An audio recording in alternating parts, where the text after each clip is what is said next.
Well, let's get started, shall we? Yes, what stories do we have today? What Well, question? there's a lot as usual. I don't think there's quite as many as last time, but I was going to say, um, hopefully I won't go as off topic today and talk for like 2 hours. we'll see. Let's see how we go. So here we go. Starting off, are you guys familiar with Hannah Gadsby? I love her Netflix special Nanette. I watch it whenever I need to cry. So far, I have watched it 4 times. Recently, her new Netflix special called Douglas was released, and I loved that too. So how about you guys, since she is from Australia, have you ever went to one of her shows or saw her on TV, or have you never heard of her? Personally, never heard of her, but I'm interested like what it's about. I If I never heard of her either. I don't even watch Netflix, so yeah, I've, yeah, Yeah, I don't have Netflix. I mean, why pay $10 a month when you can spend a VPN for $5? yes. Without obviously going into details that are incriminating on what I just said VPN for. Yes, smart kids, listen to Yeah. AustralianSana. Or Um, don't listen, week, week. and read between the lines. But no, I don't even know who this person is. So let's just move on to the next question, which is, um, which do you prefer, ketchup or mayonnaise? Oh, interesting. Both important staples of white people cuisine. Are they? Um, well, for me, I use mayonnaise when I have salmon because I make salmon sandwiches. That's basically what I've been like living off of since I've been in lockdown because I'm too lazy to cook. So I just have like I order smoked salmon slices from Woolworths, and you can get like pretty cheap. So I'm not rich or anything stupid like that. And then I just make salmon sandwiches, and then I use mayonnaise on that. And then if I'm feeling slightly master chef level in terms of preparing my dinner, I will cook fish fingers or chicken nuggets, and I will use tomato sauce on those. So both essential Australian Sana staple sauces. Right. Okay. I don't really like either. Um, I ketchup. We don't even call it ketchup here. Yeah, we call it tomato Tomato sauce. sauce, not ketchup. Ketchup's the American. American term. Yeah, I don't actually know what all the staple white cuisine, stereotypical white cuisines are. Can someone make me a list? I don't know. I think I'm kind of just roasting myself as a white person, but I do see like mayonnaise in a few jokes. I've So seen mayonnaise mentioned, which is I only found out a few months ago. I had no idea that it was supposedly a white person thing. hmm. So I don't know why. You know, Yeah, yeah, maybe it's because like it's white, we're white. So yeah. But then why is ketchup in there or tomato sauce? We're not red. oh, it's not. It's not. That's just me making that one. Oh, Like that's oh, just me okay. bringing that. You're just improvising. Yes, Sorry, I'm a bit slow over here. that's all right. You're only 45 minutes behind. That's it. You have a choice. You have to choose out of looking like Jar Jar Binks or sounding like Jar Jar Binks, This one, Jar Jar Binks. and you can't say kill yourself. I think it's obvious what you just chose. Yes, I haven't seen the first three Star Wars. Well, not the first three, but Yeah, the prequel the trilogy. prequel three. So I don't even know what he sounds like. I only know what he looks like. Yeah, So I can't even answer that. But he's definitely goofy looking. I do voice impersonations for like shits and giggles. I mean, that one wasn't really that good, but I mean, I kind of would just go with that for the fact that I can everyone impersonate it. who's listening to this, you have to leave a comment. You have to rate Australian Sana's Jar Jar Binks impersonation out of 10. Okay, but yeah, my that's not like in my repertoire. My I've got others that I'm actually good at. Oh, okay. You, what's your best one? Probably the cliched one that a lot of people do for vocal impersonations, but Gollum from Lord of the Rings. All right. Can we hear some Gollum? All right, give me a sec. Hopefully, edit out my warming up. My precious, he wants it. Your stars it from us. Where's the fat hobbits? How's that? Oh, that's fantastic. Very good. Thank you. Um, that is Yeah. awesome. Next, someone's asking us for our picks and has sent a link. Um,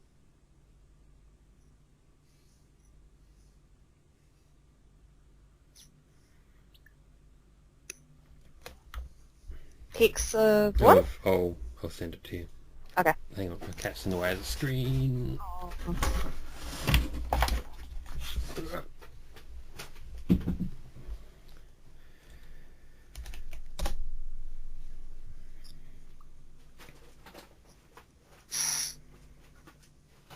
Ooh, we've got a link on the screen.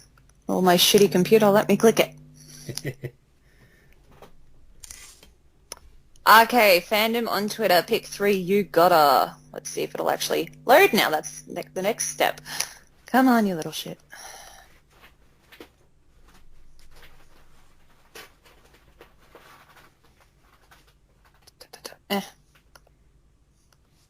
There we go, something's loading. My most anticipated movie sequels. So I am definitely excited about Mission Impossible 7. Mission Impossible Fallout, which was the one that came out last year, is like one of my favorite movies. I loved it, so it's definitely one I'm hyped for. Although I'm also kind of at that point where it's like, you're on to the 7th mission now, so it's like, you might want to change the franchise name from Mission Impossible to Mission Highly Likely. That's the other one that I'm interested in. I mean, they're all movies that I quite like, so I'll probably see a whole bunch of them. Sherlock Holmes 3. I liked the first one and second one, and especially after how terrible the last season of the BBC Benedict Cumberbatch Sherlock Holmes was, I'm kind of interested to just watch a Sherlock Holmes that's actually set in the time period that it was written, and also without that whole shit that they went into of their Mary Sue character, who is his younger sister. For anybody who does watch the BBC version, they'll know what I'm talking about. So my first two are definitely MI7 and Sherlock Holmes. I think I might go Venom 2, although I do like Spider-Man as well. So it's either Venom 2 or Spider-Man 3. Mm-hmm. I haven't even seen hardly any of the originals, so Yeah. But I can't believe they got in the little link that I gave you. They've got Space Jam 2. Like they're actually going to make a sequel to Space Jam. Yeah, a very long time after the first one came out, because the first one came out when I was actually still a child. Isn't the first one considered one of the worst films of all time? Oh, possibly. But you know how, there's a whole nostalgia trip of anything from the 90s now? Because, everyone my age is depressed as fuck and trying to regress back into childhood, so that's probably a huge thing. Why? And then just, 90s nostalgia, Space Jam. Is it actually a horrible movie?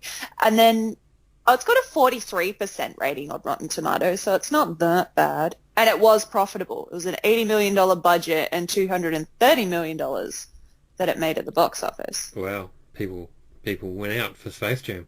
Yeah, I guess they'll hopefully go back out again, depending on the corona situation. But that's the idea, I'm guessing. Yes, I guess so. Let's move to the next question. Yes. Okay, I'm not an army, but because of AustralianSana, whose opinions I value, I became a little more interested in the group. Not a fan, just a curious observer. So I have a few. The best thing to do. Yes, I have a few BTS questions for her. Yes, let's go. There's 3 questions. Mm-hmm. I'll give them to you individually. First one, what do you think about Yoongi's scandal and his response? Well, I'll try not to do a super long rant response because it is a long situation. But the TLDR version is Yoongi sampled a serial killer and cult leader named Jim Jones on his mixtape. And, pardon me, the fandom tried to bury the situation when it started to come out as a controversy, saying no, he didn't know that is who it was. It was the producer whose fault it was. Or they were spreading it originally saying that he was sampling the clip last year. There's footage of him doing it in his hotel room, and everyone was like, oh my God, he's such a genius, and he's going to write about Jim Jones. He's so smart. Oh my God, genius, Yoongi. And then he gets busted. And then it's he had nothing to do with it. Did you read the statement that Big Hit put out? They said he had nothing to do with it, and it was the producer who was responsible for selecting the clip. And I'm like, who's the said producer that was responsible in his hotel room in Big Hit footage from last year? So yeah, I think that's obviously a huge fuck up in regards to Big Hit's addressal of the situation. Because it's I understand you think your fan base is dumb, because for the most part they are. but for anybody on the outside looking in, they're like, what the fuck? And in terms of the actual sampling of itself, I think there's like little context things that do add up to why he did it. So, for example, like he has referenced a lot of times in the past that he grew up listening to Eminem. So, you know, if you don't have a lot of nuance or whatever, not that there's all that much in Eminem's music, Eminem has a lot of crack songs, like the Without Me is one of them, I'm Slim Shady, yes, I'm the real Shady. And, like, you know, Slim Shady references, like, Tommy Lee beating Pamela Anderson's ass. Like, you know, that's referencing domestic violence. So Eminem is very much a shock factor artist when he wants to be. And Yoongi has very likely taken inspiration from that and used it in terms of his selection of sampling. And samples being controversial is definitely not unheard of in rap music, although in a lot of cases it will be black musicians who are sampling quotes that are then used disparagingly against the black community, and then they rap as a form of social commentary. So again, that's the nuanced part that he's missing out on from what I believe. But in terms of him just doing what he sees other rappers doing, it's not exactly an unrealistic leap.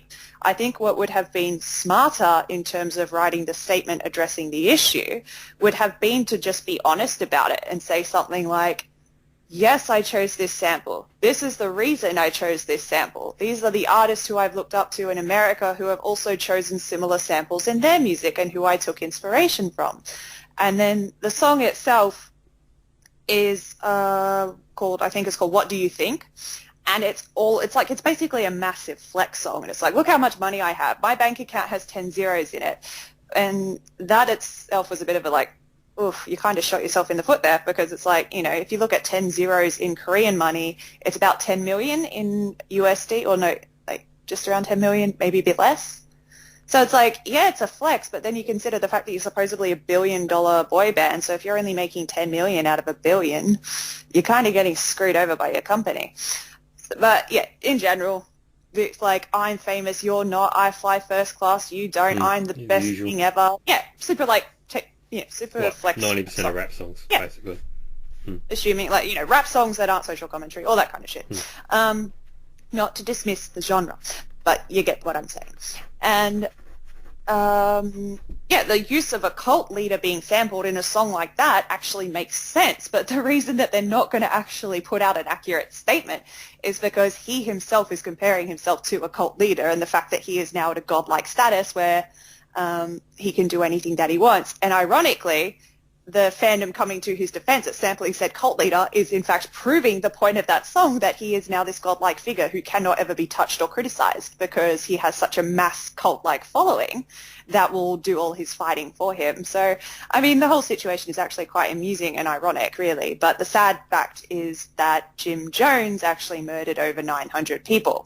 So I think he could have chosen a different cult leader, maybe someone from Shincheonji, and how relevant that is in Korea right now. But yeah, I think he could have chosen a different cult leader to make that same point. Does it really matter which cult? You know, one that kills 700 black people, because there's also that added racial issue that then happens to surface right now during the matter of Black Lives Matter and all that kind of stuff. So yeah, it's just lots of layers, lots of things that went wrong, but you get the idea on what I'm saying, hopefully. Yeah, I do. I mean, but you know, one cult. Yeah. I mean, you know. Yeah. I mean, they're cult leaders. They're all pretty much as bad as... Yeah, I mean, you know, pick the nicest cult leader. I mean, it's just a hard ask. You know what I mean? Talking about Mission Impossible 7, sample Scientology next time. That's a cult for you. Anyway, we've got question 2. Yeah. I'm not going to go on the BTS ones much because... Yeah, you're welcome to chime in. I mean, it's your show. Yeah, it is. I mean, I kind of said what I wanted to say about BTS in the post I made about it. But, yeah, I thought it was funny. I read it. So, yeah, I don't need to go there, really. Next question, did Jungkook really get an army tattoo? Jungkook. Jungkook? Oh, okay, whatever. What and why, and does he hate himself? Obviously he does, because, yeah, that's the only way you're letting that get scrawled on your hand. And yes, the tattoo is real, and it says ARMY on his hand. And yeah, he got it done by the tattoo artist who's supposedly rumored to be his girlfriend. I don't really care much about the whole personal life situation. He's got a whole sleeve, I use that term lightly, because rather than a sleeve, it's like patchy little tattoos that go all up and down his arm from what we've seen in like the pictures of his arms. But Big Hit either edit out the tattoos, or he just has always worn long sleeves ever since he's had the tattoos done, which they were done last year. So yeah, the tattoos weren't really that well done, but, fandom is like up about it. Like, he loves it so much. And I've talked about this in general before on my Twitter and also in that blog that I wrote, because I got blasted once for saying that Jungkook is a miracle for turning out to be a good person, given the fact that he was raised from a very young age in a very toxic music industry. And, people thought they were saying, she knows that he's a sociopath. I'm like, no, you dumb fuck. I'm saying it's a miracle that he's not one, because, you look at how people turn out when they start off as child entertainers. And especially with how toxic the situation in Korea is with sassing fans and fan sites, and how controlling the companies are. And he was very young and impressionable and formative years of development, all that shit. So whilst obviously I think there's certain things I don't like about that level of devotion to go out and get a tattoo of your fandom name on it, because it's just a really unhealthy level of devotion both ways. I don't like the fact that he seems to think that his worth is determined on what armies think of him, which he tends to hint in a lot of his interview questions. Like, he's very dependent on other humans' reaction to him as a person. So I think he deserves better than that. And I'd like to see him kind of just have a bit of self-actualization, but I think it's a very difficult industry for that to happen in, because companies will very much reinforce the fact that you're only of value if your fans like you and spending money. But yeah, all that kind of shenanigans. Yes. So don't like the tattoos. Do think that he's a bit too deep in terms of how much people like him and how much, is he insane for getting those tattoos? Yes. Does he hate himself? Possibly. Very likely. You have to have yourself to pander to armies. The last question from this person. It's been said that BTS's next album is going to be self-produced or something. Do you think this is just marketing, or did the members actually ask to be more involved this time so they can get more work experience? Definitely a bit of both. It's definitely a huge part of their marketing, because Big Hit have been heavily yelling about how they're self-produced artists, and, the fans are always like, all other artists are fake and Big Hit are the only one with a real message. So I think they're definitely hammering that home for this new album so that they can feed into what the fandom wants to hear. In terms of the album itself, my personal theory is that the album 7 that came out earlier this year, Map of the Soul 7, the repackage from the previous album, that was meant to be their final album before they went on tour for this year, and then they were going to start enlistment towards the end of the year, who I've heard that from multiple different sources. Obviously, the corona situation has screwed all of their plans over, and it has also left Big Hit up big shit creek without a paddle in terms of financials, because they have a lot of money from the sold concert tickets, but now they're potentially having to refund them because of the postponement. And if you go online, you'll find a lot of people who can't refund their tickets because the concert is actually postponed, not technically cancelled. And Big Hit refused to give dates or anything, so they want their concerts to go ahead, but the problem then becomes the military enlistment for Seokjin, who is has to enlist by the end of the year, compared to the others who they were going to likely send in all at once just to get it all over and done with. But because of that, it's screwed up their source of profit, source of revenue for the entire year, and now they need some other form of income. So that's where it goes from 7 is our most personal album yet, and this is going to be our final send-off, and we put so much heart and soul into this album, to shit, guys, we need a heart soul album quick before we all go broke. So Big Hit are get in that studio, churn some shit out, and you need to make it as quick as can. Well, I like the idea that they're actually going to be making it this time, but we'll have a look at the album credits when it comes out to see just how much of it they are making. Yeah, it wasn't the ratio wasn't high last time, was it? It was higher than what it had been for the album before, but even then there are still a lot of foreign names. Like the ratio, if you look at in-house composers to Western composers, it was a hell of a lot different back in 2014, 2015, but that was also during a time when they weren't 24/7 touring, so they obviously had more time to be in the studio and be more involved in their music. As they have become more active and more popular in the overseas market, they therefore have less time to actually still be involved in writing. And yes, they are still involved. They will very likely write their own lyrics. And I'm not slandering any of that because, yeah, that's a skill. That's talent to be able to write lyrics and have some involvement in composition. You see them in their hotel rooms when they're on tour, actually like with keyboards and all that kind of stuff. But it's just not physically, humanly possible to be putting out 2 or 3 releases a year and be off on world tours with like 50 stops. It's just not humanly possible. So that's why they have to go and bring in Melanie Fontana and all of the others who they've been hiring. But now that they're not on tour and they're not like constantly 24/7 busy from schedules, they actually do have more time to therefore be in a studio again. So I am genuinely hoping that this album is in fact going to be a throwback to their earlier era where they were a lot more involved in the credits. So I'm hoping it is what they're saying it is, but obviously I don't have blind faith in companies, so I shall wait. You find out in time, won't you? Yeah. Next question. Very very erudite question, this next one. Okay. Prepare yourself. Dear Australian why are you so hot? Ew. Subjective. Now, I just want to say I'm really offended here because they didn't mention me at all. It's the objectification of Kpopalypse opera. Yeah, it's obviously I'm ugly, so you just go ahead and tell them why you're attractive. Subjective opinion. I'm sure there's plenty of other people who think I'm absolutely hideous, as I'm sure searching my name on AustralianSana on Twitter will tell you. So, personal opinion, I guess. Cool. Next question.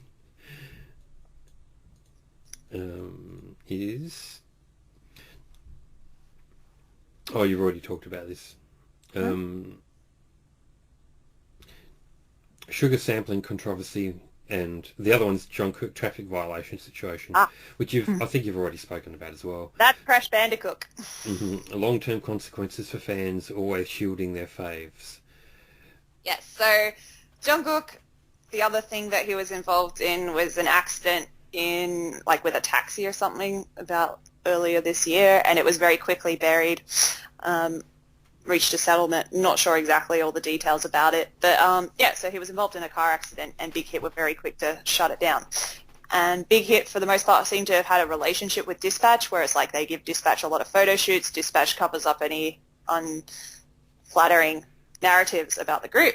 So Dispatch would have been involved in covering up the John Cook taxi situation, but since Dispatch were the one to leak that incident on Itaewon and John Cook going out with the 97 line to go clubbing right around Corona restrictions easing, they probably aren't still with the deal. Apparently that deal's off, so we'll see how that turns out over the next couple of months. But kind of what I was already saying before, as you've already said as well, that constant shielding by fans, I think, is extremely dangerous because it just leads to this cult-like status where they're incapable of ever doing anything wrong, and the fandom will defend them for anything, even they will vehemently deny that, like, no, we don't think we're doing that, we just think that he doesn't deserve to be criticised for this. And then it's like, you wonder how people then become like Sungri. And obviously I'm not saying any members are like that now, and I genuinely hope they never grow out to become like that in the future, but I think that fandoms just have no concept of the fact that such blind praise and devotion is how these people get the ideas in their heads, that they can get away with anything and never be held accountable. So like if you can't hold them accountable for the times where they do make mistakes, and I don't want anyone kicked out of the group, as I'm sure that you would know, I don't want anyone kicked out of the group, I don't want anyone to be bullied relentlessly, I just want them to be able to admit fault when there's fault that happens, address the situation, acknowledge what was wrong, apologise, move on with our lives. But it's like, no, nothing can ever be bad in Army Land.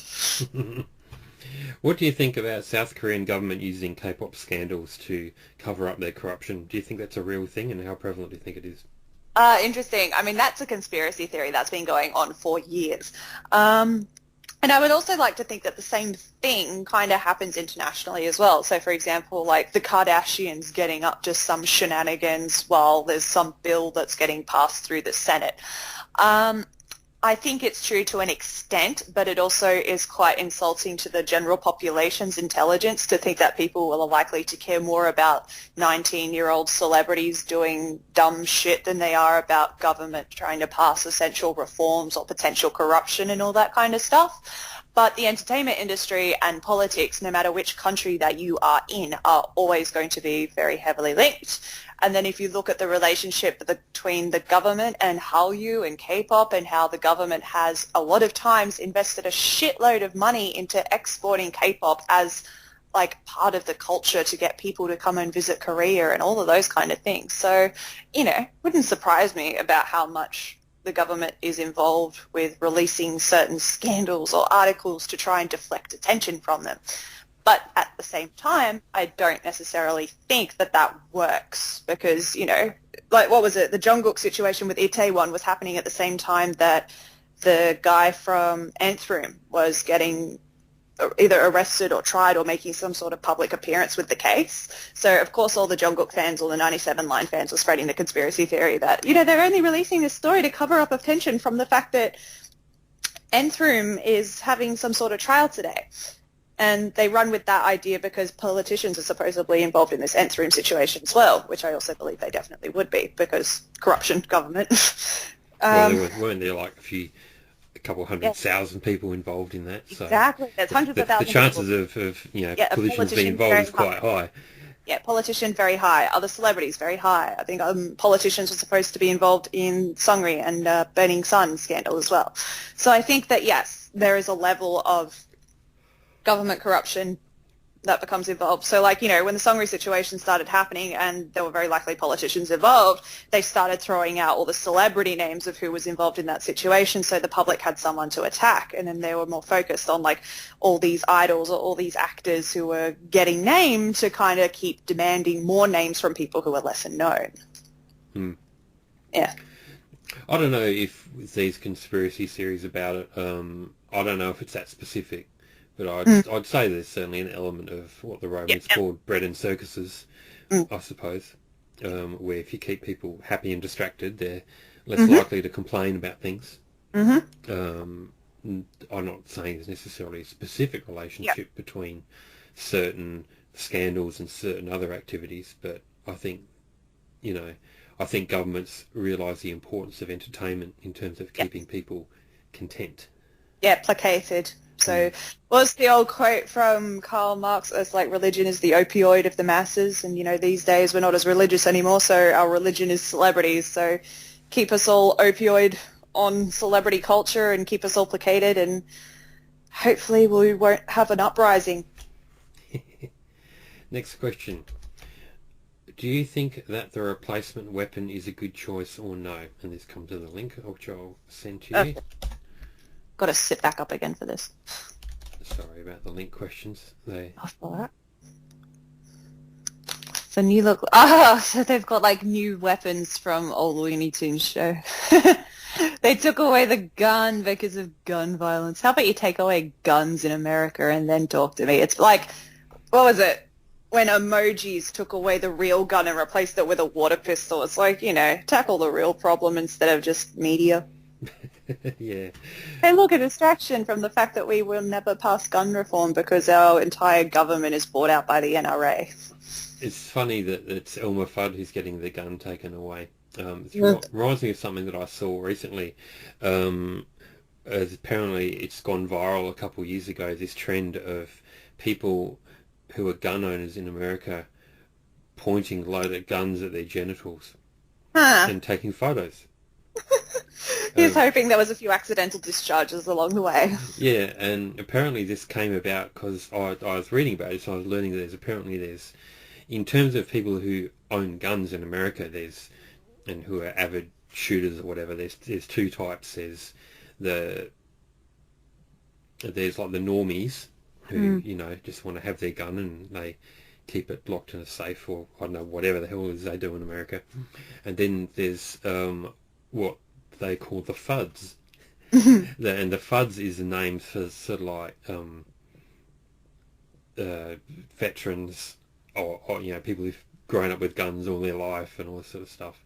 And this whole trend of people pointing the gun at their balls is because, and stay with me on this because the logic of it's really not very Mhm. logical. Mhm. Um, Americans. yeah, we are talking about American gun owners here, so the logic's pretty slim. Um, but it was apparently the FUD's opinion that normies were too concerned about gun safety. Mhm. And the FUD's position was, well, yes, gun safety is important, but with normies, gun safety is literally all they know about guns. And so it's sort of the FUD's way of picking on normies by saying, well, look, I can hold a gun up to my balls and something. Shoot me your balls to own the libs. Yeah, pretty much. So, yeah, I'm not doing a very good job of explaining it, but that's only because I kind of get what you're saying, but yeah. that's only because it doesn't really make very much sense anyway. Yep. Yeah. Like trying to explain a logical theory where there is no logic in said theory. Yeah, that's it. I'm looking for the logical hook, and then hang on, there isn't one. Wait a minute. What am I trying to explain here? Where's the punchline? Yes. Next question. Given recent events, I was really thinking about why some idols don't speak about movements like Black Lives Matter. I know that some companies may be cock-blocking them into silence, but what about the prime example BTS, who are still incorrectly known to be false political activists and, in quotes, woke kings? I understand that it's all fake and just an image, but is it that hard to speak up about it? Is BTS or really Big Hit worried they'll lose part of the fan base, i.e. Yes. Republicans, racists, immature fans, despite this being a universal issue pretty much everyone's getting behind? Even a few girls from Momoland posted their support, and their company sucks. I know those boys don't have as much autonomy as armies love to brag about, but do you think this is a contractual issue, or is it that they just can't be bothered, especially given the whole Augusty Jim Jones situation? It would soften the blow a bit, but at this point, even if a statement is made by Big Hit or the boys, it'll come across as insincere or be seen as a marketing ploy that no doubt will be eaten up for more bragging rights by their delusional cult. How very funny that I can instantly tell this was written before the fact that they did post their eventual tweet, Yeah. and that is the exact reaction that did happen when they posted their tweet. So, yeah, in terms of all that stuff about, like, control by the company and all that stuff, absolutely would have been company control, because the fact that once they got the go-ahead from the company and the company realized this could be a great PR strategy, suddenly they're all for it. And yes, I will also agree to the fact that they don't want to alienate certain members of the fan base by becoming political, which is obviously why they had that Saudi concert last year, and their whole response when asked about that Saudi concert was RM literally saying, BTS doesn't speak on political issues anymore, but we don't speak on poverty or all that. Like that's a literal quote from him in the Hollywood Reporter article, but everyone refuses to acknowledge it because they don't like that article. And like, just because you don't like it doesn't mean it's not true. But yeah, so pretty much exactly what that person then said was going to happen at the end. Yes, it definitely does help. Rather than placate, I say it's a distraction from that Jim Jones scenario, because, what was it, literally just like a little bit before my Facebook feed, I saw someone posting a link to how BTS have donated over $1 million to Black Lives Matter, and now armies have also donated $1 million too. Wow, everyone's so amazing and so great. Yeah, everyone's so amazing and so great when they join a movement over a week after it's gained traction, and it's now basically speak up about it or lose all credibility or your whole career. But, what was I thinking? A bit distraction in that regard. It's like the fact that they've posted and obviously made their donations. To me, that's not donations. That's reparations, because when it was starting to come out as a problem, like as in the Black Lives Matter movement and the controversy behind it, all that stuff, fans who are black in the ARMY fandom were asking BTS to speak and mentioning things like how they took a lot of inspiration from black music and also their past history of working with black musicians and supposedly being end violence ambassadors for UNICEF. So they wanted the fans wanted them to speak. But the fandom reaction to that for over a week, and I can provide screenshots eventually if anyone really wants it, was A, mass harassing any of the black armies who did speak up and basically saying, it's your fault for not trusting them. You think that they don't want to speak? They do, but you don't know them well enough to know that they want to. So, like, really toxic, literally, like, abusive traits from abusive relationships were employed to, like, silence or belittle the people who were just asking them to write a tweet. And then they were also, like, there was a fan who became so distressed, and I remember seeing her video on my timeline. I didn't actually save it because, you know, it's not the kind of thing I want to have on my phone because it's very upsetting. But she was a black fan who was reduced to tears and was essentially talking about the harassment that she had been receiving and the kind of threats that she had been receiving. And the thread kind of went on, and, like, you could see the replies under her tweet, and, like, so many of them were kind of people saying, you were never an army to begin with in the first place. And she had, you know, photos of her at concerts last year, that kind of shit. But, you know, no matter how much money you've spent on this group, no matter how many times you've seen them, no matter how many times you buy their albums, no matter how many positive things you've said about them in their history, the minute you actually start to even just question this group, you will be harassed to shit by their fan base. And, you know, this is obviously, and this is a black woman speaking on a black issue, wanting a group who has supposedly built their career off activism to just write a tweet, getting bullied to shit for it. And there were replies on the official BTS Twitter account where a couple of people would be like, please post on Black Lives Matter. And anytime someone posted that, they got ratioed. And there was a thing that was spread on Twitter and also on Weverse as well. And it's like a picture of, like, 5 reasons why BTS will not speak on Black Lives Matter. And it was like, they are an apolitical group and they do not want to make controversy. And then someone else, like, it was sorry, I lose my shit even just thinking about the tweet. It's like, it's so dumb, it makes me laugh. But they were talking about, like, BTS are actually political representatives now of South Korea, and they are what we know as a soft power. So if BTS speak, then they are potentially influencing political relations between South Korea and the United States of America, and they could possibly start a war.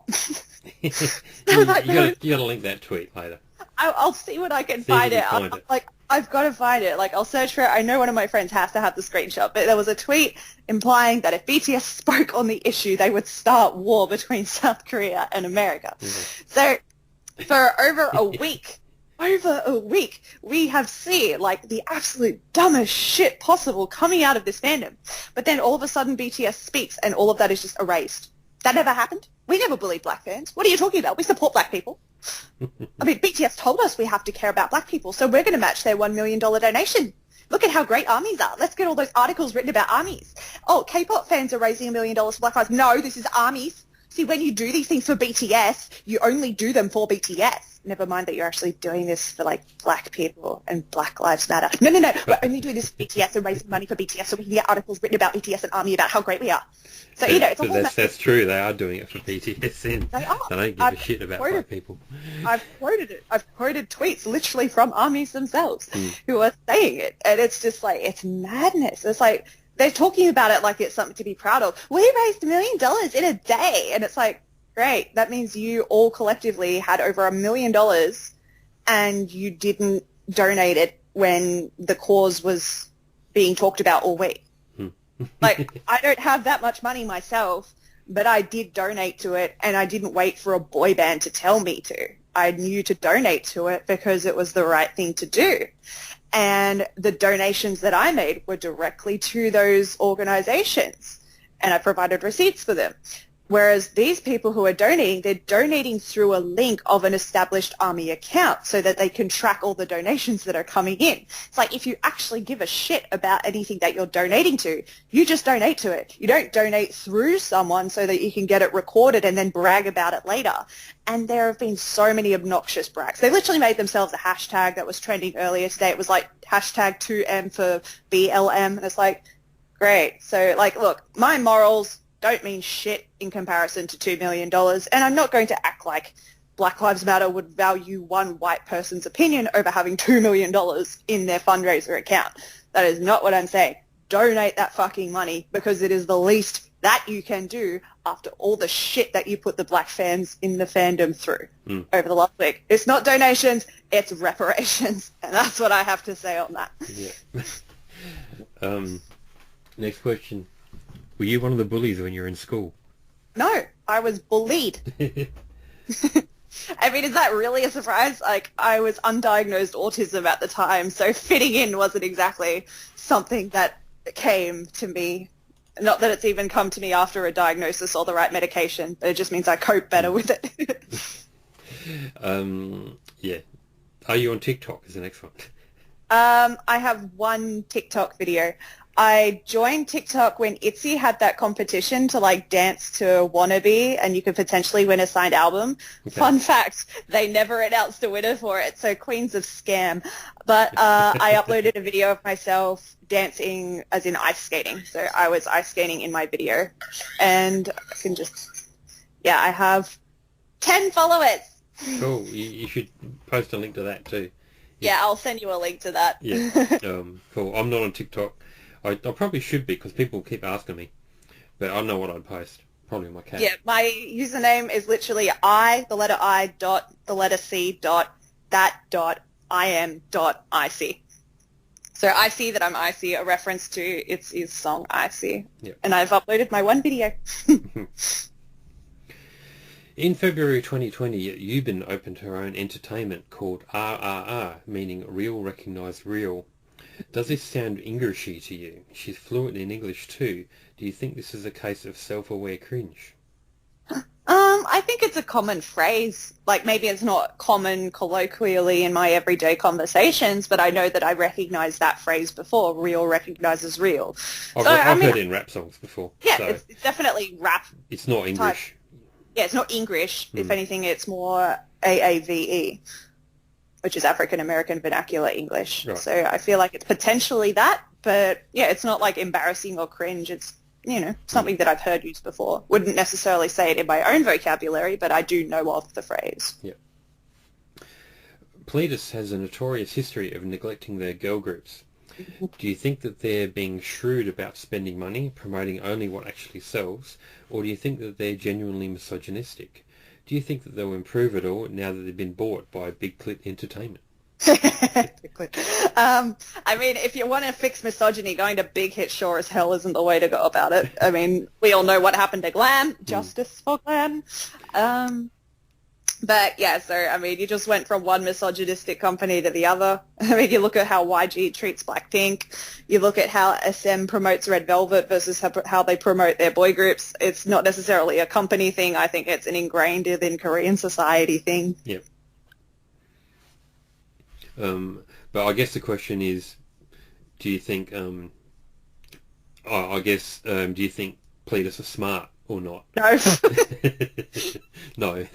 All right. Next. Next. All right. What would you do if Joe Biden sniffed you? Or Joe Biden? How do you say it? Biden? Biden. Yeah, presidential candidate for 2020. He's basically like Trump light, but Democratic version. So he'll violate human rights, but he'll be nice to you in the process. American system's fucked. What would I do? Democrats got to pick the worst candidates, don't they? Literally. It's like you have Bernie Sanders right there who people are showing out for. It's like they rigged the primaries against Bernie to put in Hillary, and look how well that turned out for them. So what do they do next time? They rig the primaries against Bernie to put in a candidate no one fucking wants again. It's like if you wind up with Trump, we need the whole system to just fucking burn. I mean, we already need that to burn anyway, but we just need to burn it down faster. Yeah, well, I would have said for sure, if you'd asked me in January, is Trump going to get in November, I'd say absolutely, without a doubt.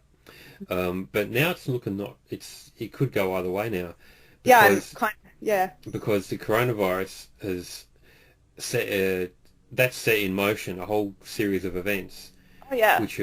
Which have really just put his chances right down in the gutter, and then you've got this other stuff over the top of it, the Black Lives Matter stuff. Which is in fact related to coronavirus. Like, fun fact, not really it's fun, but like fact is that George Floyd actually had coronavirus back in April. So he survives the coronavirus and then just gets shot. Oh no, he doesn't get shot, sorry, that's offensive. So good. Yeah, he gets the knee on the neck. So it's like, racism is a pandemic in America, coronavirus is a pandemic in America, the jobs market is a pandemic in America, the healthcare system is a pandemic in America, everything is a fucking pandemic in America. And it's like you can tell that there's this split divide between anyone left with two brain cells to rub together versus people who think God is just going to fix everything. Yeah. Next question. What's your opinion of non-standard meal times like brunch, afternoon tea and supper? Yummy. Yeah, I love food and I love to eat. Yeah. I just don't love cooking because I'm lazy. So I am down for brunch, lunch, breakfast, supper, dinner, second supper, dessert, afternoon tea, all that good shit. Cool. Love it. If Mnet put you in charge of producing a new season K-pop survival show such as Produce 101, what are 5 things that you'd change? Ooh, interesting. Well, how do I say it? It's interesting because the things that I would want to change are on a moral level, but would that actually equate to a fair rating, like a good rating? So like I want things that are fair, but then that makes it not fair. Like because, what was it? Like the Mnet malicious editing is one of like the worst things about them, but then that's what gets people tuning in to watch, along with the fact that like certain companies like, you know, anytime that JYP sends an idol onto a reality show, they do very well. So Somi on Produce 101 and Ryujin in Mix and Match, that YG show. I'm not sure if it was Mix and Match, but it was the show that YG did, and she was like the top-ranked person as well. So it's like how much of that is JYP idols being super, super talented than everyone else versus how much of that is a little under the table. And I'm talking money under the table, nothing sus, especially not with minors. Thank you. I just had to clear that up because I quickly realized how badly that could have been interpreted. Yeah, I'm sure nobody was thinking that. Anyway, go on. I hope knowing your audience. Thanks. Yeah. I mean, you're literally right about boobs, so Boobs are over the table, unless it's a very high table. True. But yeah, you get the idea. So Yes. it's like, you know, what would I change? Well, if I'm writing the show, no meninists. So there are no men. No men on my show. None at all. Only female producers, only female idols, female scriptwriters, female judges, and female coaches. There are no men. That sounds good to me. Yeah, sounds good I'll to watch me. it. Yes, that's a very different reason. Yeah, so no men. Let's see, what else am I putting in there? Well, just for the sake of it, I'll say that there's like voting is accurately reflected in the show, so the people have a voice. So it's the people's choice. So, you know, you vote, and who you vote for is the one that gets picked. No bribery. I would like, let's see, if it's a girl group show, I would make mandatory weeks for Kara, and I would have like a mandatory Kara week where everyone has to appreciate Kara songs, so everyone will perform a Kara song. That'll be one of the challenges. Mm-hmm. So I don't know if I can fill out 5 things. I just know that they're so far my top 3 things that I want. We've got a mandatory Kara week, no men, and the voting is accurately reflected on the show. All right, cool. I don't even watch the shows. I don't have a horse in the race. Yeah, I don't watch them either, so I'm like, I've got to pull something. I don't know. I'm just happy if I don't have to hear "Pick Me" again. Mm-hmm. They don't do anything they want. They just have something else besides "Pick Me." That was such a grating song. It's so high pitched. I want to pick me up. Sounds like fucking chipmunks. Yeah, it reminds me of Evia's Pikachu song. You know, if you've heard that, it's similar. Pikachu voice. It's awful. What about the hamster dance? Kind of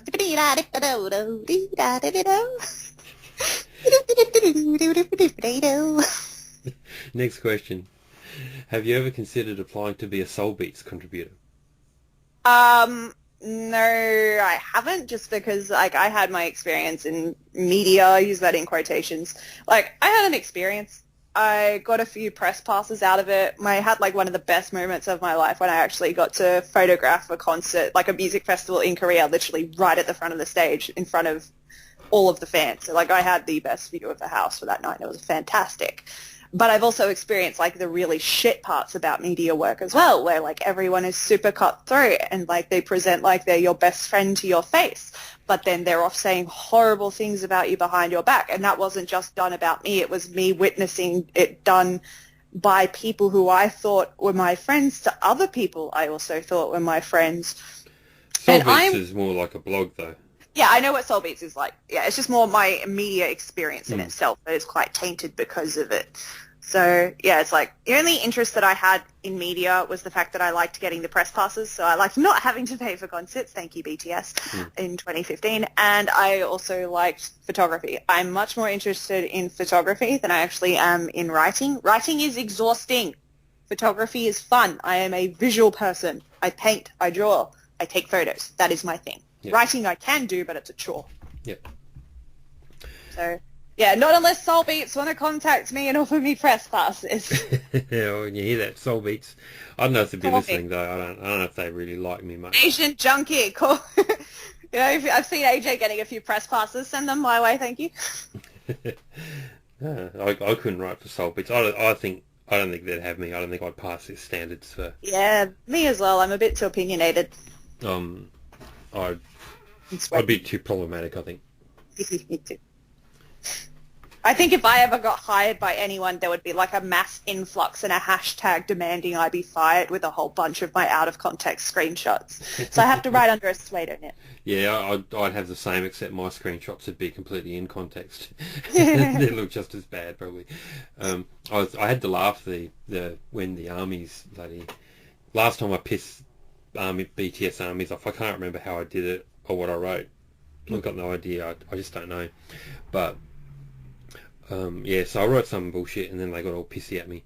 And then they started doing what they do with everybody and they started screen capping, bits and pieces. But they couldn't really find anything that was all that out of context. It was really funny. It's just like it's like they were trying to make me look bad, but the context of it was actually not twisted because it was already just how I write anyway. So... I remember when I used to kind of tell you about my situations of being doxxed and you'd be like, oh yeah, bring it on, I'll fight him, I'll do it. And then I'm just like, how'd that work out for you? Well, I did. And then you ran a block list. Yeah. Then I was like, well, I'll have your block list, thanks. Yep. Yeah, it's just a bit overwhelming. It's too much to deal with. It just takes up too much of your time. It's literally pointless. It really is pointless because no matter what you say to anyone, it will never matter because they do not argue with facts and logic. They just argue with, yes. Docs! I know your IP address. I'll find out where you work. All that shit. That's it.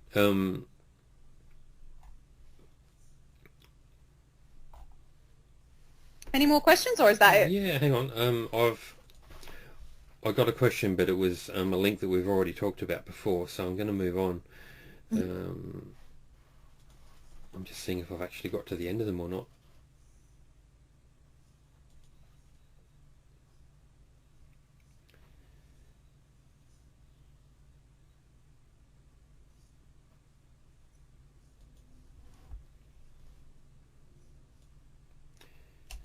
Oh, here we go. Okay, do you think this book retailer was being racist? And here's a... just tell me if we talked about this one already. Because I just have a feeling that we have. I just stuck it up in the chat there. Well, give me a second and I will open that up.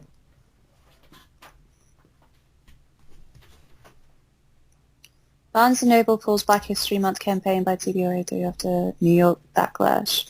Project missed the point of elevating people of color, critics say. Black History Month campaign for booksellers being cancelled following social media. Backlash accusing company of literary bookface after it released new covers featuring people of color for a dozen classic books written predominantly by white authors. Yeah, obviously this is me literally just reading something and very quickly forming an opinion about it. I,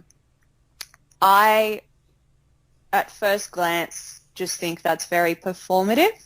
So it's, changing the colours to some black people on the front cover. But if they really wanted to spotlight for Black History Month, I think they could have put the focus on books that are actually written by black authors. I think that was part of the criticism they experienced, said exactly that to them. Yeah. Because I remember hearing about this incident when it happened. and people saying, oh, there's plenty of black authors that aren't getting published. Why don't you publish some of them instead? Yep. Instead. Yeah, that's pretty much the thoughts. Yeah, instead of the old, judging a book by its cover, which you can't really do, obviously. Cool. Moving on. Okay. If this is an everyday occurrence in Australia, do people generally have a hard time adhering to COVID-19 quarantine government orders? If they aren't afraid of the wildlife, then they must not take the government's authority seriously, surely. And this comes with another link. All right. Well, this will be interesting because we both have different state governments. So fun fact for anyone listening, it's so far been the states that are organising the restrictions of COVID because the federal government is fucking useless, and it took the state Labor governments, who are the opposition to the Liberal, which is Conservative in Australia, having to lock shit down for us to do anything. Anyway, so naked Australian man wrestles giant python to save his kitten. Aww. Well, good for him, because the cat in the picture is cute, even if I don't know whether that's his actual cat or not. Well, that's cute. So he wrestles the python to save his kitten. Fun fact, I just watched the movie Power Rangers Turbo today, and there's a scene where Tommy wrestles a python in it, so maybe he just watched too much Power Rangers. But yeah, Australian, if you want to know how Australians are handling the COVID situation, they're really fucking dumb and they're not listening to anything. Yeah. Especially in New South Wales. The New South Wales is the Conservative state, unfortunately. I think most people have been pretty good. Although, I mean, where I am in South Australia, it's pretty much almost got rid of it completely. Yeah, so, you're in the South Australian states. So it's like, where I am, shit is going to hit the fan. We're going to get a second wave. Like, all our schools have, reopened again. Yep. Even though cases are happening at schools. Like, what was it? Schools reopened, and within the first 24 hours, there were already 3 cases. So it's like, and then they're like, nah, keep them open. So, and people don't even have the option to keep their kids home. Right. Like, if you try to keep your kids home from school, then they get marked as truant. Really? So, yeah. What about you guys? Well, it's like, I think it's also to do with, government support, like Centrelink and stuff. So if you get too many truancy notices, then you can get your Centrelink cut off if you've got, family payments. Mm-hmm. Yeah. So, yeah, there's a lot of that kind of shit going on over here. I'm not sure if you guys are still allowed to keep your kids at home, but no, not that you have any to worry about. I think South Australia, I mean, yeah, we've got a Liberal government, aka Conservative, but it's more chill here. Like, you don't have to take your kid to school if you don't want to. Yeah. And it's actually been handled really well down here, to be honest.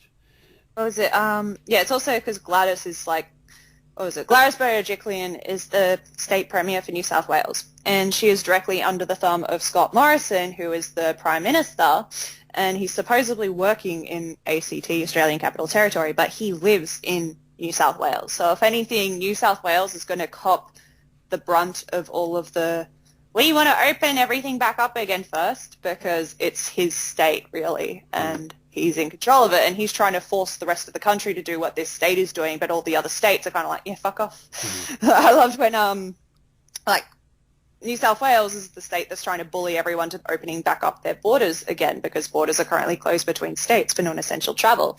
And the Queensland, or it was either Queensland or it was Western Australia. I think it might actually be Western Australia. But they basically, the Premier said, yeah, we won't take advice from the people who let the Ruby Princess dock, so we'll be right, thanks. So yeah. For anyone listening, Ruby Princess was a cruise ship, international cruise ship, that docked in New South Wales and brought in 750 cases of COVID into the state overnight. Yeah, it's just a large percentage of all of them. It's yep. Yeah. Next question. Is Yarasu Sirius still a household name in Australia in the current year? And what's your favourite of his movies? Well, the fact that I asked who probably isn't a good sign. Oh, okay. Well, Yahoo Serious was... I never saw a single one of his movies, but he was an Australian movie celebrity in the, late 80s, early 90s. He was in some films. I don't know what they were like. I never saw them. There's one called Reckless Kelly, I think. But yeah, I don't know. But he was in a film or two, and then he just sort of vanished. Interesting. So I don't know what he's doing now. Yeah, so, yeah, unfortunately for me, Yeah, do not know. yeah. I'd say it's not really worth it. But Before then who my knows? time. I haven't seen them, so maybe they're the greatest Yeah. films ever. Probably not though. Thoughts on the conspiracy theory that COVID-19 epidemic was engineered by Bill Gates as an excuse to microchip everybody through vaccinations? Classic anti-vaxxers. Yeah. I think it's just anti-vaxxers anti-vaxxing, really. Yeah, that's what they do, and they just make up stuff. And then everyone believes it's like basically like Army Twitter. Yeah. Army Twitter are the anti-vaxxers of K-pop. Next one. Please share a personal anecdote of a time when you dealt with a Karen. Thanks. Ooh, Karens are like the middle-aged white women who ask to speak to the manager. Oh, I'm glad you explained that to me, because this Karen... Internet terminology. Yeah. I got into an argument with a woman on the train once, and it was like she was occupying 2 seats with her bag, and I wanted to sit down, and then she was like, oh, do you want to sit here? After I was like standing there, and I was just like, yeah, I'm not standing here for nothing, lady. I shouldn't have to ask to sit down. And then she was like super huffy, and she had like kids from her, so I could see she was a teacher, so it was insane that she was allowed to be in charge of children, because like we got into like a back and forth argument of just like, I don't know, she said something along the lines of like, oh, well, something about like your skin's ugly because I had a breakout, and I was like, yeah, well, you know, a couple of days later my breakout will be over, but you're still going to be an ugly bitch inside. You know, that kind of shit when I just like talk back to people. And she was like, and she eventually said something like, oh, well, go back to where you came from. And I was just like, well, where is that? Like, so, I mean, for me, that didn't fuck with me much because, you know, I'm a cliche white Australian, so colonial country, that has no racist impact on me as a white person. But what pissed me off about that is the fact that she would have felt emboldened to be saying that as if that's something that she says on a regular occasion to other people, particularly people who aren't white. So I was... It was a racist reflex. She yeah, didn't realise racist reflex. she was talking to a white person. Schrodinger's racism, something like that. Yeah, that was my experience with fighting a Karen on the train. No, right, okay. I'm just trying to think if I've had anything remotely like that. I mean, I worked in retail, so if anything, picking one experience is going to be a fucking nightmare because I had them every day. Like the people who like, what was it, buttons on a cardigan, like they would deliberately pull the buttons to make them loose, and then they'd ask for a discount. Like, excuse me, this button is loose. Can you please give me a 10% discount or 20%? I'd be like, no, I literally just saw you pull the button. Fuck off. I remember I was just in town wandering around minding my business, and some lady, and I was just wearing what I normally wear, which is like, you know, black stuff. And some random lady came up to me and just said something. I can't even remember exactly what she said, but she like gave me a hard time for wearing black. She's like, and she wouldn't like me. Yeah, she was like, it's sort of implying that because I was wearing black that I thought the world was going to end or something like that, and why can't I wear something more positive? Yeah. And I'm like, well, it is going to end. Have you seen the world lately? the world was pretty You good got back woke. then. But I was just wearing black because I felt like it. So I mean, it's a very good strange. staple colour. Doesn't get dirty. Yeah, it goes with everything. Next question. Did you know that Jeb Bush's real name is John Ellis Bush Bush? Bush. It's like Moon, the Tumblr werewolf. John Ellis Bush. J-E-B, Jeb. Oh, Well, I always thought that Jeb was a dumbass name, so that, I guess, makes more sense. I guess it does. What's both your most favourite and least favourite movies directed by Quentin Tarantino, and why?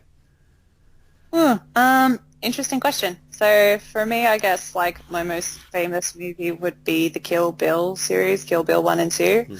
But then ironically, it would also be my least favorite as well because of the treatment that Uma Thurman was subjected to during her filming conditions. I know that she was like forced to do some really unsafe scenes. Like I know she physically got injured during the course of making that film. And then it's like excused as director's license or, you know, trying to make it more real. But it's like, that's the point of acting, is that it's not literally real. Yeah. So I have a love-hate relationship with the Kill Bill movies. I enjoy them because I like the plot, and I like the strong heroine, I like the cinematography, I like, for example, the anime scene when he's with Lucy Liu's character, who is Japanese at the time. So, yeah. So I like a lot about that film, but then I'm also very critical about the conditions that Tarantino forces his actors to work in. Yeah, I think he never topped Pulp Fiction, to be honest. Yeah, I know I know that Twice parodied Pulp Fiction in the "What Is Love" music video, and I know that it's like regarded as like a really super classic movie, but I've never actually watched it. Oh, well, you have to see it. I will. Yeah. I've got it like to watch on my watch list. It is actually on there, but it's just one of those. Yeah, it is very good. And worst one, I can't remember the name of it. It's the Western starring Leonardo DiCaprio. Is it Django Unchained? Yeah, Django Unchained. That's it. Yeah. Yep. I mind. Wasn't real keen on that compared with. I was still good. You know, I still think it's a much better Western film than a lot of actual Western films, but I think wasn't the best thing he ever did.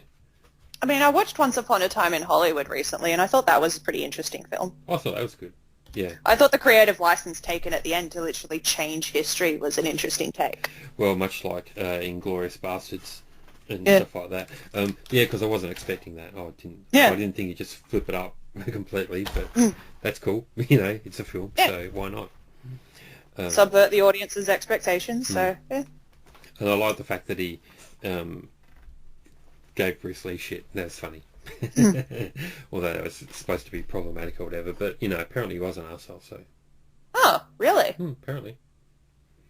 Well, I mean, I guess if you're subject to all the racism that he put up with, he would not be all that nice. I wouldn't expect it. I wouldn't be all that nice either. Well, yeah, I mean, there's two sides to every story, of course. So, I mean, I never met the dude. Maybe he wasn't, but just the fact that, you know, he's always someone who's completely idolised and there's never a bad word is ever said about him ever, and to see a portrayal like that, it's just really interesting take. Very jarring.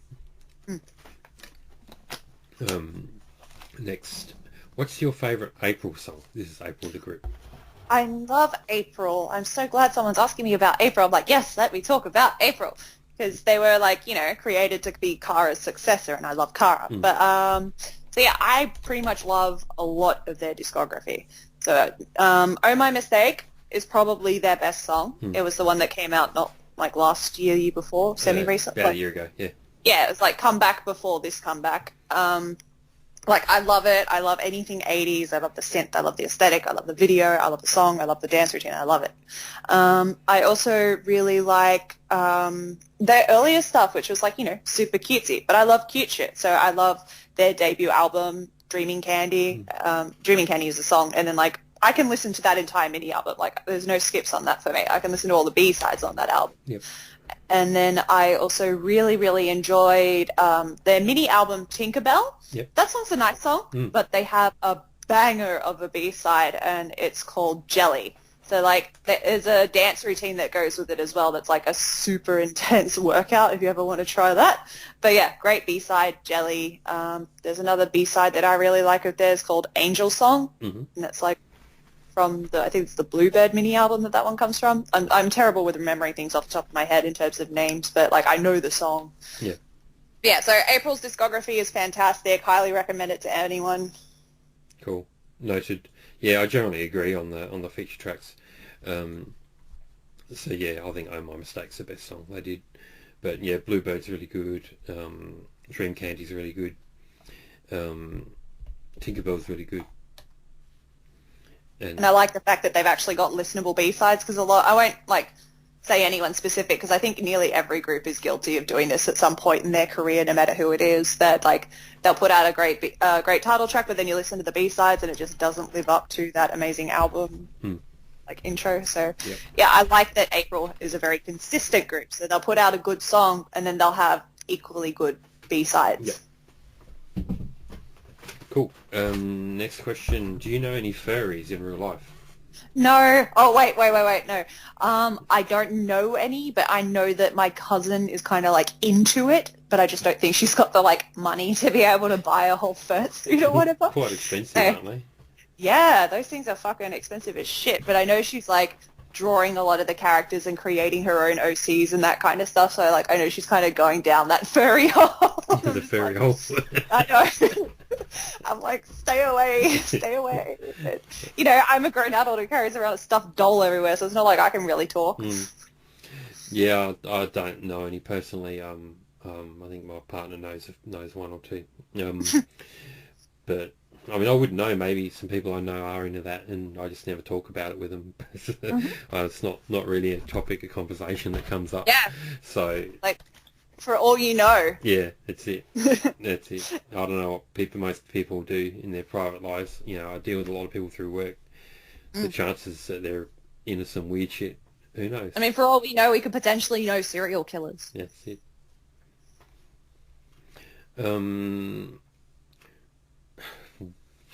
Oh, here we go. What are your relationship compatibilities with the big three CEOs, according to astrology?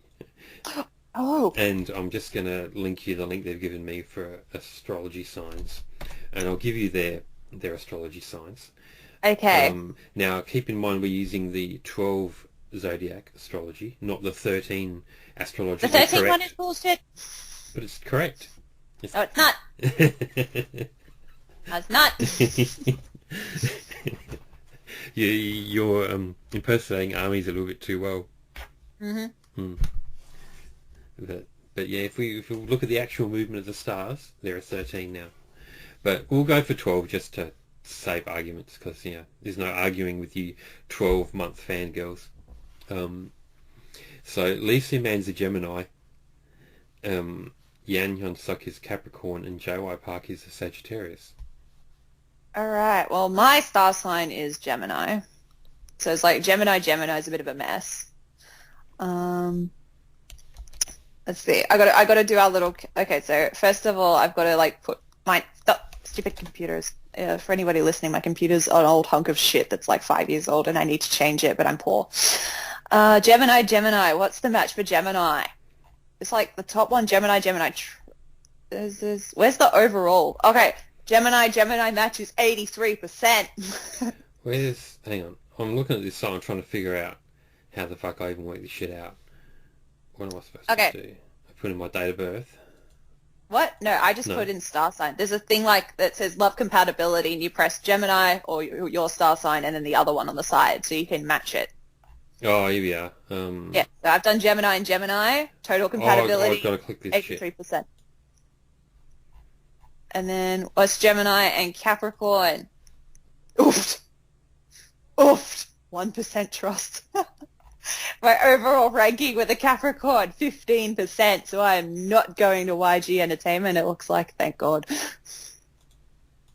I'm just reading the summary, because Capricorn is also Taehyung's star sign. That is my son, who I adore. A good thing I'm not after a relationship with him, because we would not be compatible.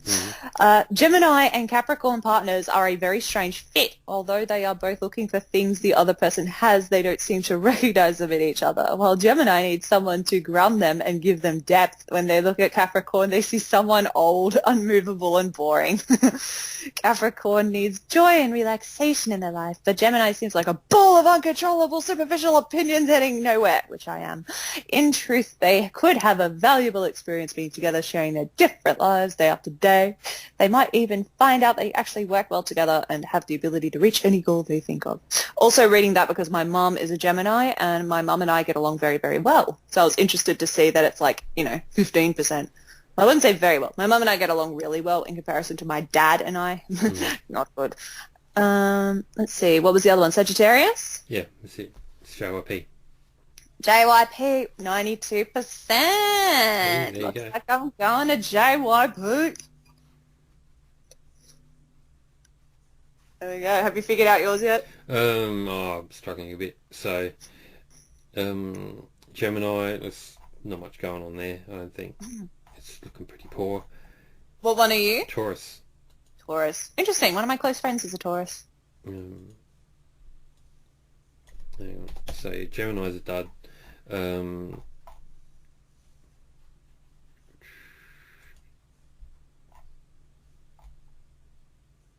Sagittarius is looking alright, so I'd do JYP as well, apparently. Bring on the plastic pants.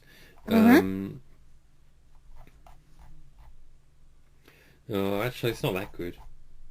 It's the one at the bottom that's the one that your summary. Yes, it's a little bit better than Gemini, but not much.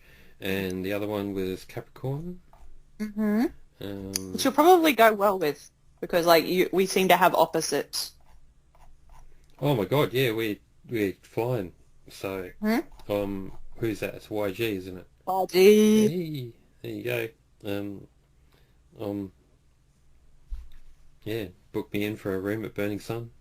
Mm-hmm. Some passed out chick, apparently. Mm. Me and YG get along just fine. It's pretty horrible, isn't Mm. it? Don't envy you. Oh dear. Let's move on before I get arrested. Mm. Were you on any sports ball teams as a child, and why did you retire from it in the end? Holly doesn't play well with others. I did like netball for like one season, I think. I wasn't really on like team sports because like my parents were like they hated the whole sports shit that you got to do with your kids. They were like, we don't want to get up at this morning and go to this place and watch these other kids we don't care about and pretend to care. I'm like, thanks, Mum. Literally their own words. I'm not even paraphrasing that. Yeah. And what else do I have that I wanted to do? I'm trying to remember my sports. Yeah, a lot of the things that I did was individual. So, like, I did karate as a kid. I also did, like, mixed martial arts as a teenager. So I'll kick anyone's fucking ass who wants to try me in real life. So you want to square up on Twitter? Let's go. Yeah, that Surfing.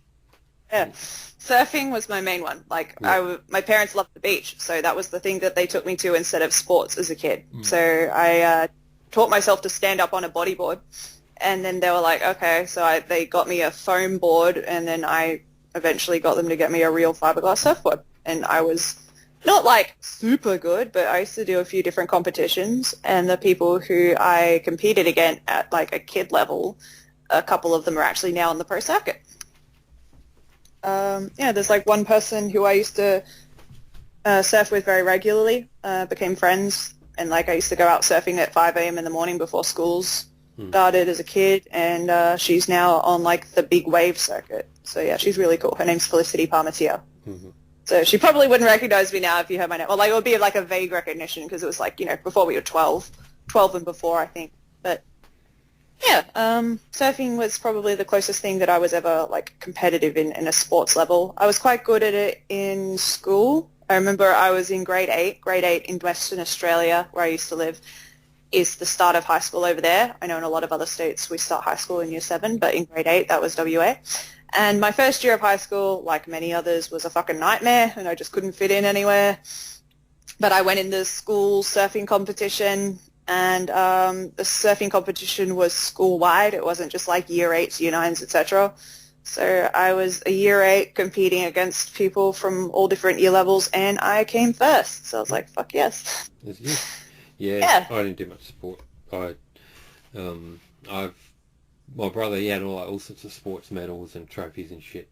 I only had one, which was for T-ball, which is T-ball being like the shit ball on a stick. Yeah, the shit version of baseball.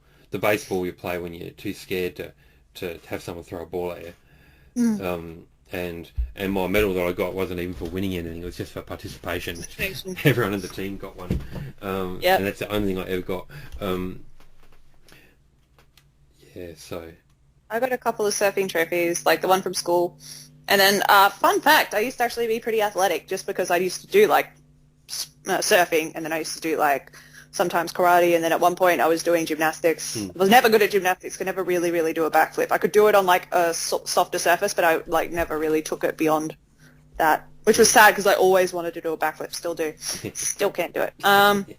I can flip off bridges and surfaces now, like I did one at the start of the year. I've got footage of that, and I look really cool in my videos when I do my flips. Anyway, I was champion girl at the athletics carnival in year 9 at my school. So, yeah, I won, like, it was funny, I won the 800-meter race, and then I won a high jump. Like, I ran the 800-meter race and then I won it. And then I went straight from that to lining up in the high jump because that was happening straight after. So I, like, ran from the finish line into the line of the high jump and then won that. And, like, again, I was not popular in school. So it was really fun for me to kind of just show up all these people who, like, made my life a living hell. Yep. So I was like, fuck you all. They had, like, a school-wide ceremony a couple of weeks later or whatever to announce who the official winners were and give them trophies. And, like, when whoever came, like, runner-up got, like, this massive round of applause for Year 9. And then, like, they announced me as the winner and everyone was just kind of, like, silent. And then, like, a small group of my friends in the crowd were like, yeah! And I was like, yes! So, you know, always being the kind of person who has the masses against them but a small circle of real friends in my corner. Yeah. So that's why the internet don't faze me. I lived it in real life, bitch. Yeah. Next question. Now, you know it's not a AustralianSana and Kpopalypse podcast session Got a fuck, unless marry, kill? there's a fuck, marry, kill. That's right. There we go. So someone's put in a fuck, marry, kill this week. This time it's Ronald McDonald, Colonel Sanders, or the King of Burger King. Well, that doesn't work for us because we're Australian and we don't have a Burger King. We don't. We have Hungry Jacks instead. Yeah, and then there's no mascot. So there's no. Yeah, there is no mascot. So I will have to say kill the king because the king is dead. King is dead. And then I guess I'll fuck the clown and then I'll marry the chicken for the KFC guy because I would love that lifetime supply of that secret recipe chicken. Wasn't he in the KKK though or something? Oh, well, cancel that. We're just killing everyone now. I'll marry the McDonald's. But no, we can't go to McDonald's because McDonald's, like, directly funds Donald Trump's campaign, so we're just killing everyone. Yeah. Oh, okay. Fun fact, the CEO of McDonald's, like, one of the billionaire owners will fund Donald, like, he funded Trump's election campaign, so I'm boycotting McDonald's in protest. Not that it's going to really do shit all, but I try. Yeah, we're killing everyone. All right. I did not know he was in the KKK. Now I know I'm killing him too. Next question is, do her words inspire you at all? And I'll send you a link, but I might also read this out. Okay. Just because it's... Yeah, for context of anyone listening. Yeah, it's a bit more entertaining, the podcast, if I actually read stuff. This is Sawn from CLC. She says, good morning, I've decided to start exercising and eating healthy again, starting from today. The reason why I'm doing this is not because I want to lose weight, but because I want to live a healthier lifestyle and also be physically and mentally stronger. I want to feel good about myself so I have more confidence and have the motivation to do other things in my life. I thought that I would share this with you guys because I think it would be great for you to do the same too. It's very important to take care of yourself and love yourself, because it allows you to show your confidence to the world, have a happy life, get out and give out positive energy to everyone around you. I mean, it's a nice vibe, a nice sentiment. Very positive. Yeah, and I also help old ladies across the street, and I also give 10% of my money to charity, and I also, come on, woman, just admit you have a drink with your friends behind the bike shed and and sniff a little drugs and have oral sex or whatever. We're not going to tell anyone. Yeah. So because the reason I want to the reason why I'm doing this is not because I want to lose weight, but because I want to live a healthier lifestyle and also be physically, mentally stronger. I mean, I can relate to that. I think that this basically speaks on how privileged my existence is, for the fact that one of the worst parts to come out of the coronavirus situation for me is my gym closing and not feeling safe going to the gym. So I've gained quite a bit of weight back. I've also lost a lot of the progress that I was making in the gym, because prior to the corona situation I was becoming quite regular hitting up the gym. I was mentally telling myself I'm training to go on Survivor, because that's the show I actually want to be cast on. You got to come to South Australia. The gym's opened here last week. Yeah, our gyms are opening back up again June 13, but I still don't trust going to any of them. So, but yeah, it's I was actually getting really fit from that, not really, but quite fit. I was doing backflips and stuff off bridges into water in summer, and I was starting to see muscle tone and the number on the scale wasn't really dropping that much, but it was also like I was gaining muscle. So I was feeling really good about seeing the numbers going up in terms of like when I started doing a leg press. Yep. So for context, I'm 177 centimeters, and at the time I think I was like in the, I'm around like 70 kilos, let's say, like, you know, weight fluctuates. So I'm around 70 kilos, and that number kind of makes me feel a bit, I'd rather be in the mid-60s, so like I don't want to drastically lose weight, but having a 7 at the front makes me feel a bit uncomfortable. But anyway. So, no sympathy from me, but go on. Yeah. I was doing the leg press, and when I started doing leg presses, I was kind of just even starting below my body weight, so it was like 50 kilos, and then I went up to my body weight, went up to 60, went up to 70, and by summer, when I was like, you know, maybe like January, February, I actually got up to doing 100 kilos on the leg press, so like that felt really cool to be seeing that kind of progress. And then with the squats, I was using the bar to do squats with, and I was doing over 50 kilos on that by the time that I was progressing. So, yeah, I mean, like reading Sawn's caption, I can definitely understand living a healthier lifestyle, physically, mentally stronger, feeling good about yourself, and confidence and motivation, because, you know, I'm clinically depressed and I'm also autistic and I take meds, and a lot of the time, you know, I can be in a pretty dark hole if I'm just left alone to myself and my own devices. So getting to the gym gets me out of the house, and then seeing actual progress when applying my mind and my body to something was really a benefit, because as an adult, you don't necessarily have like a structured curriculum like you do in school that you get grades from. So it was actually a way of having something to work towards and having maintenance and that kind of shit. Yeah. So, yeah, I mean, I can relate to that caption that she wrote in certain aspects. So, you know, hopefully I'll be able to join a gym soon-ish, but I do not trust New South Wales right now. I know we're heading for a second wave, so my ass is staying home. Y'all can go back to the gym and y'all can go back to work and school. I'll let you guys go test it out first. Yeah. Next question. When American healthcare is scammy nonsense like this, why do they put up with it? And I'm going to send you a link. Oh, I mean, I can imagine what you're sending, because America's healthcare system is a fucking atrocious. There's like 1,000 different things I could potentially send you probably. Exactly. Yeah. I know that their costs for surgeries. I know their costs for medicine. Yeah, my hospital bill went from $4,000 to $950, all because I asked them for a receipt and list of everything I was being charged for. They lowered my bill by 76%. Our healthcare system is a scam. Yeah. So yeah, the fact that they just slap you with charges and then magically vanish some of them if you even ask for receipts worth. And I've seen actual receipts from people who've like uploaded pictures that they've sent to their insurance, and it's like, you know, $100,000, and then they'll charge you like $7,000 for one night in the room, and then the anaesthetist is like $150 per hour, and just like a whole bunch of insane shit. And yeah, that's the exact question that I've been asking for literally years. But one of the things that we're seeing with the riots that are happening now in the Black Lives Matter protests is, I saw on Twitter someone uploaded like oh, why are you guys robbing the pharmacy? You're supposed to be protesting about people's lives, but all you really want is drugs. And it's like, have you fucking seen how much US pharmacy companies charge for insulin? Like, people shouldn't have to rely on a GoFundMe going viral to not die every month. And insulin can cost like $400 or $900. It's something insane. Like, I know there's literal buses that people will organize to travel as a group to then go over the border to Canada to bulk buy insulin over in Canada to certain amounts that are legal, and then bring it back into America again, because it is cheaper to literally organize travel outside of the country and bulk buy than it is to buy like one amount in America. It is insane. And, you know, I talked to you before about my lung issues and my hospital, like my hospital stints, because like lungs collapsed 4 times, also had to have 2 surgeries. There were emergency trips that I had to deal with where they would have to jam a tube into my fucking chest in the emergency room.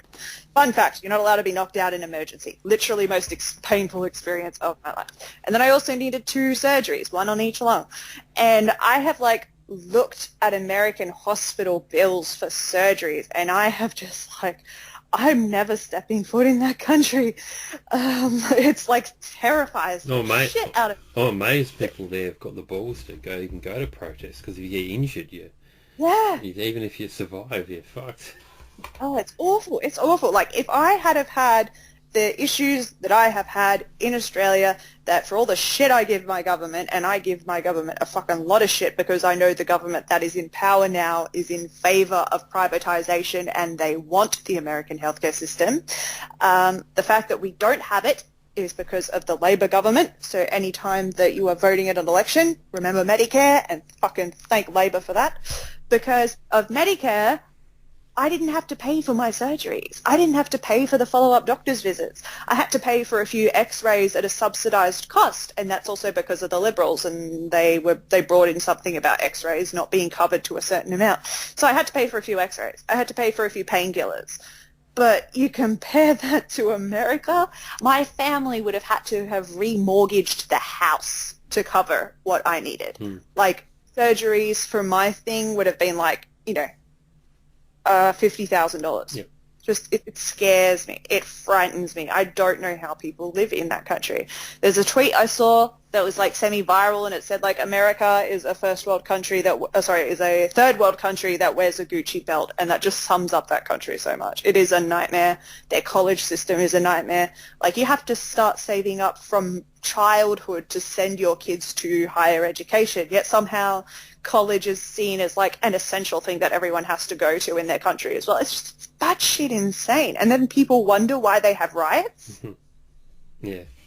Like, the riots that are going on there obviously are very much focused on Black Lives Matter. So I don't want to hijack and take away anything from that protest. But there is just so many things below the surface that have been boiling for so long, and the black community is disproportionately affected by them, is in terms that they have less access to insurance, they have less wages at the jobs, and then it's the white people who control the government. So it's, hashtag not all white people. But when we talk about white people being bad, it's not necessarily one individual, but it's the fact that if you look at the percentages of people who make up all of the major institutions in terms of CEOs, billionaires, government officials, Senate, lower house, politicians and mayors and all that shit, the figures are like 90%, if not higher, like 98, 99%. And who are the ones who are voting for these people to keep them in their position? Obviously masses of white people, because it sure as fuck isn't the people of color and the black people who are being victimized by the policies that they are enacting. So, when we say things like fuck white, yeah, obviously there are people who go either way. Like, I'm obviously a white person who is very left-leaning, so I'm in support of the Black Lives Matter protests, but that's not, a pat on the back thing. That's just common sense to me. Whereas you will also sometimes see people who are people of color or black people who go to the right wing. And I think that a lot of the time that people do that is so they can become the tokenized black voice that the Republicans will then boost, and then they get money out of becoming that voice. So they see it as for profit or anything, but you got to like throw your entire community under the bus and have no soul to be able to do that. But yeah, you get the gist. So when people say fuck white people, it's fuck the system. It's fuck the white people who are in favor of maintaining the system. So, I can rant about that for hours from my own personal experiences of the healthcare system, from studying sociology at university to being a person who just has a conscience and hates the status quo. Next question. Who do you think is the best Doctor Who, and who do you think is the worst Doctor Who? I'm the worst person to ask, because I've literally never seen an episode. I've maybe seen one when I was 10. Yeah, let's just skip it. I've got no fucking idea. All I know is that the people who wrote Game of Thrones apparently were also involved in one of the seasons of Doctor Who, and apparently they had a really shit ending as well. So after all that heart that I put into Game of Thrones, I'm not about to sign myself up for that again. Next one. Please give quick Kpopalypse roundup style reviews of every Star Wars movie from 1 to 9. Okay, well, you haven't seen all of them. I haven't seen the first three. I haven't seen the last one. All right, you go for the ones you've seen, and then I'll go afterwards because I've seen them all. Yeah, I don't know. Starting with number 4. A New Hope. Yeah, 4's... They're never going to top 4, in my opinion, just because... it's the one that started it. Well, I think because... I think partly because of the it falls relatively low budget compared to the rest of them, and so part of it's just the appeal of seeing what they're able to do with a relatively low budget, and some very, very clever effects. And when you watch, the original, you really get the feel for that. especially if you're watching the one that hasn't been CGI'd. Um, uh, the rest of them are all pretty much the same, in my opinion. And they're all quite entertaining, I guess. Sort of, I don't know, cowboys in space or whatever. But yeah, I don't know. I'm not a huge fanboy. Yeah, so I'm just not let's see passionate what about it, really. I'd say I'm pretty passionate. Like, it's not on my passion level as, say, Power Rangers, who I love. But I had V8, like, the original trilogy is definitely something that's really up there for me. I just didn't get into the other side fan cultures of, like, the TV shows or the books. But the original trilogy, we had as VHS tapes in my house when I grew up, and I would rewatch the shit out of those. So I love the original trilogy. And then the prequel series came out again when I was a kid, but it was like at the movies, so it was an experience to go to the movies and see the Star Wars in a cinema. So I'll just go in chronological order, not release order. So number 1, Phantom Menace, Darth Jar Jar Binks fan theories that everyone secretly thinks Jar Jar Binks is a member of the Sith, which is quite hilarious. So I was like 8 years old when that came out, so I had the Jar Jar Binks plush toy. So I am the nightmare demographic that was responsible for Jar Jar Binks and the fact that I enjoyed that character as a child. Mm-hmm. Every Star Wars fan who's like an adult absolutely hates him. So, yeah, chronological number 1, the Holly likes Jar Jar Binks as a child. Oh, you're getting cancelled now by everyone. Yeah. Bring on the Star Wars fanboys. I've dealt with armies. You can't faze me. Yeah, there's baby Darth Vader as Anakin when he's a little kid.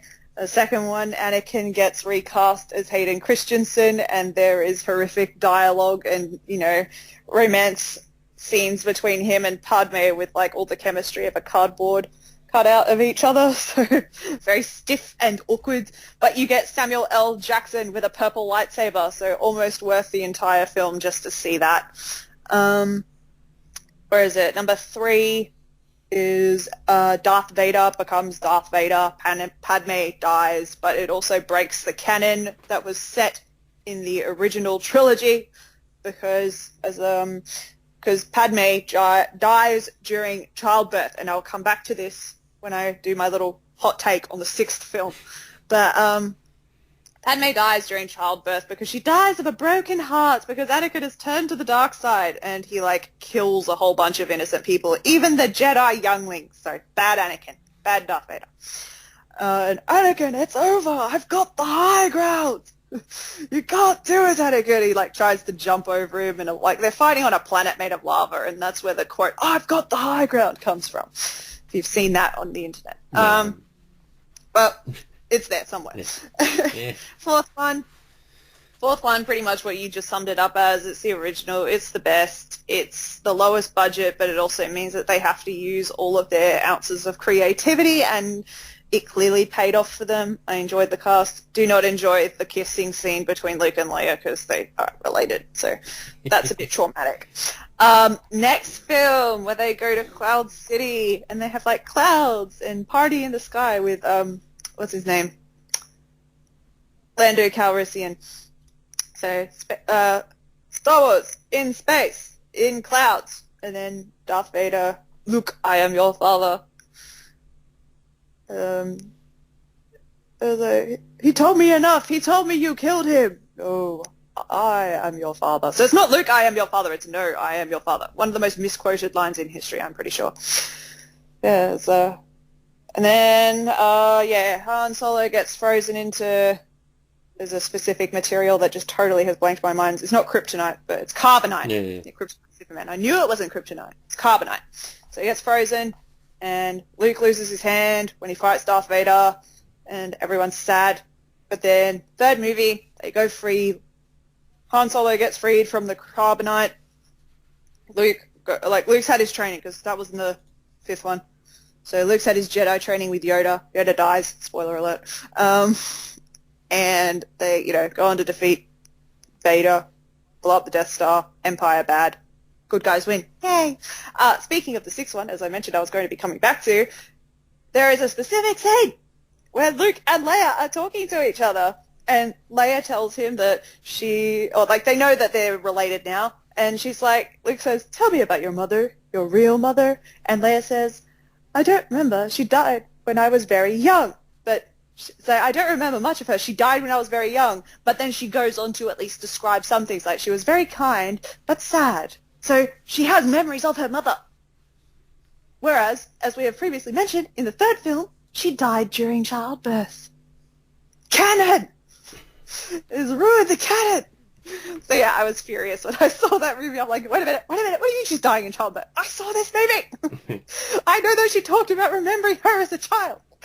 So yeah, that was my take on that. Mm-hmm. And then you have the new trilogy, and I loved the first one. I was so excited when I saw it. Like, I liked the character of Finn, who was, he's played by John Boyega, and he's the stormtrooper who is black, who escapes from the captivity and joins the resistance. And, there's a hell of a lot of symbolism that could be taken from that, of, escaping slavery to then fight against the system.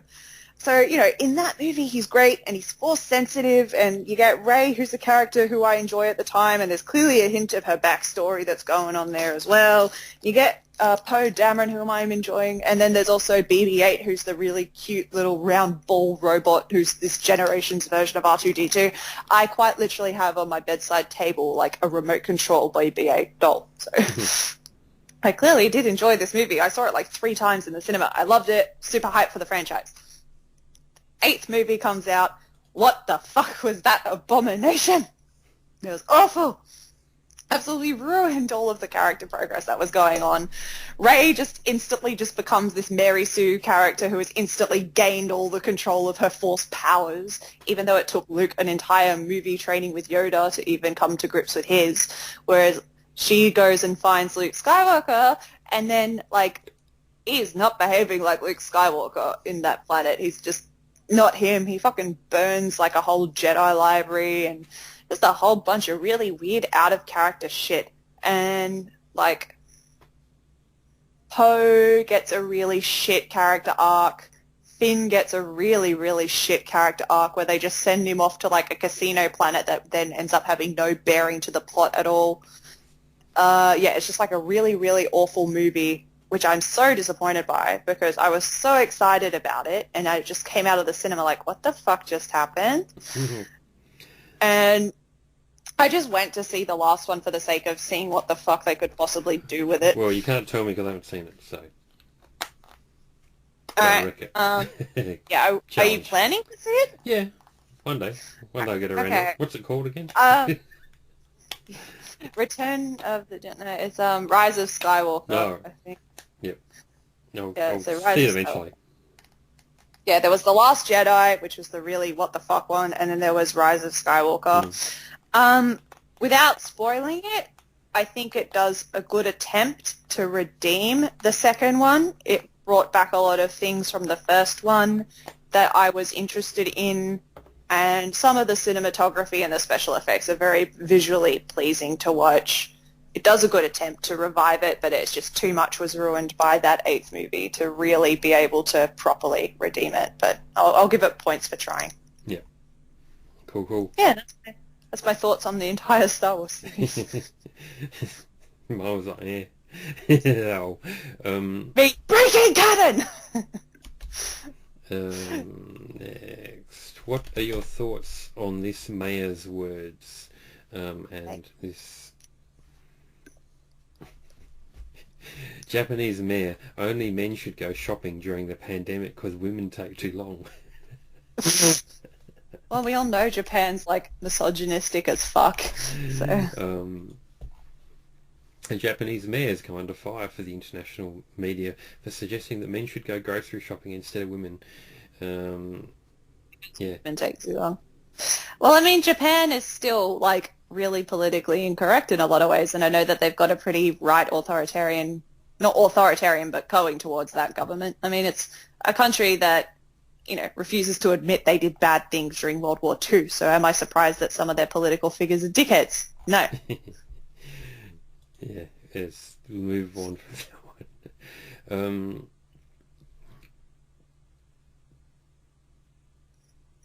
Rate Lee Soo-man's and Ed's 90-day fiancé sexiness on a scale from 1 to 10. I don't know what this means. Alright, 90 Day Fiancé is like, I haven't watched the show, but I've seen like clips get retweeted into my timeline. Right, so this isn't a real thing, this is a show. Yeah, but I think it's like a reality show, so it's like, I really don't even know what it's about. I mean, obviously I assume it's people who are engaged for 90 days and maybe at the end of it they decide if they get married or not, but I just know that there was like a really iconic couple that happened out of it, and it was like an Asian lady and then like a really short white guy who has like a really weird looking neck, and I'm pretty sure he's like 5 foot nothing, if not even shorter. And something about like he lied to her and she dumped him. So that's all I know about the show. So otherwise I don't have much of an opinion, sorry. Right. I can't really rank Lee Soo-man in regards to it, but I know that I'd like marry and then instantly annul the marriage to get some divorce settlement money out of him if I had to. Next, let's move on. Have you downloaded and played Superstar Willem? How's the experience? What are the comparisons between this and Superstar BTS? Yeah, that's definitely a me question. The comparisons definitely come from the cards and how you power them up. So whether you have a good deck of cards determines how many points you get for a correct tap, because it's a tap rhythm game. So in terms of Superstar BTS, getting the right cards was insanely difficult because they have what is called prism and sign cards versus just the normal cards. So prism cards are very difficult to find, and if you have prism cards, you get even higher scores. And then if you manage to successfully get all of the prism cards of a specific theme, so there's usually 2 or 3 different themes per album, sometimes 4 or 5, quite a lot. So you want to have all members' cards of one consistent theme because then you get a bonus for that. And then you have cards that start up from C to B to A to S to R, A going up to C going up to R, C is the lowest, R is the highest, and you power them up to different numbers. If you get an R50, R50 is the highest amount you can power a card up to. So what literally destroyed me was Superstar BTS closing, because Big Hit Entertainment has signed some other deal with another company, but it's like their own company, Netmarble or something like that, but they basically want to make their own tap rhythm game instead of paying royalties to the Superstar franchise. So they are now cancelling Superstar BTS after I have literally been playing this game for 2 years, and I finally managed to get an R card prism deck powered up to 50. For the context of that, as I've just explained, this has literally taken me years to do, and I finally do it, and they cancel the fucking game. Kills me.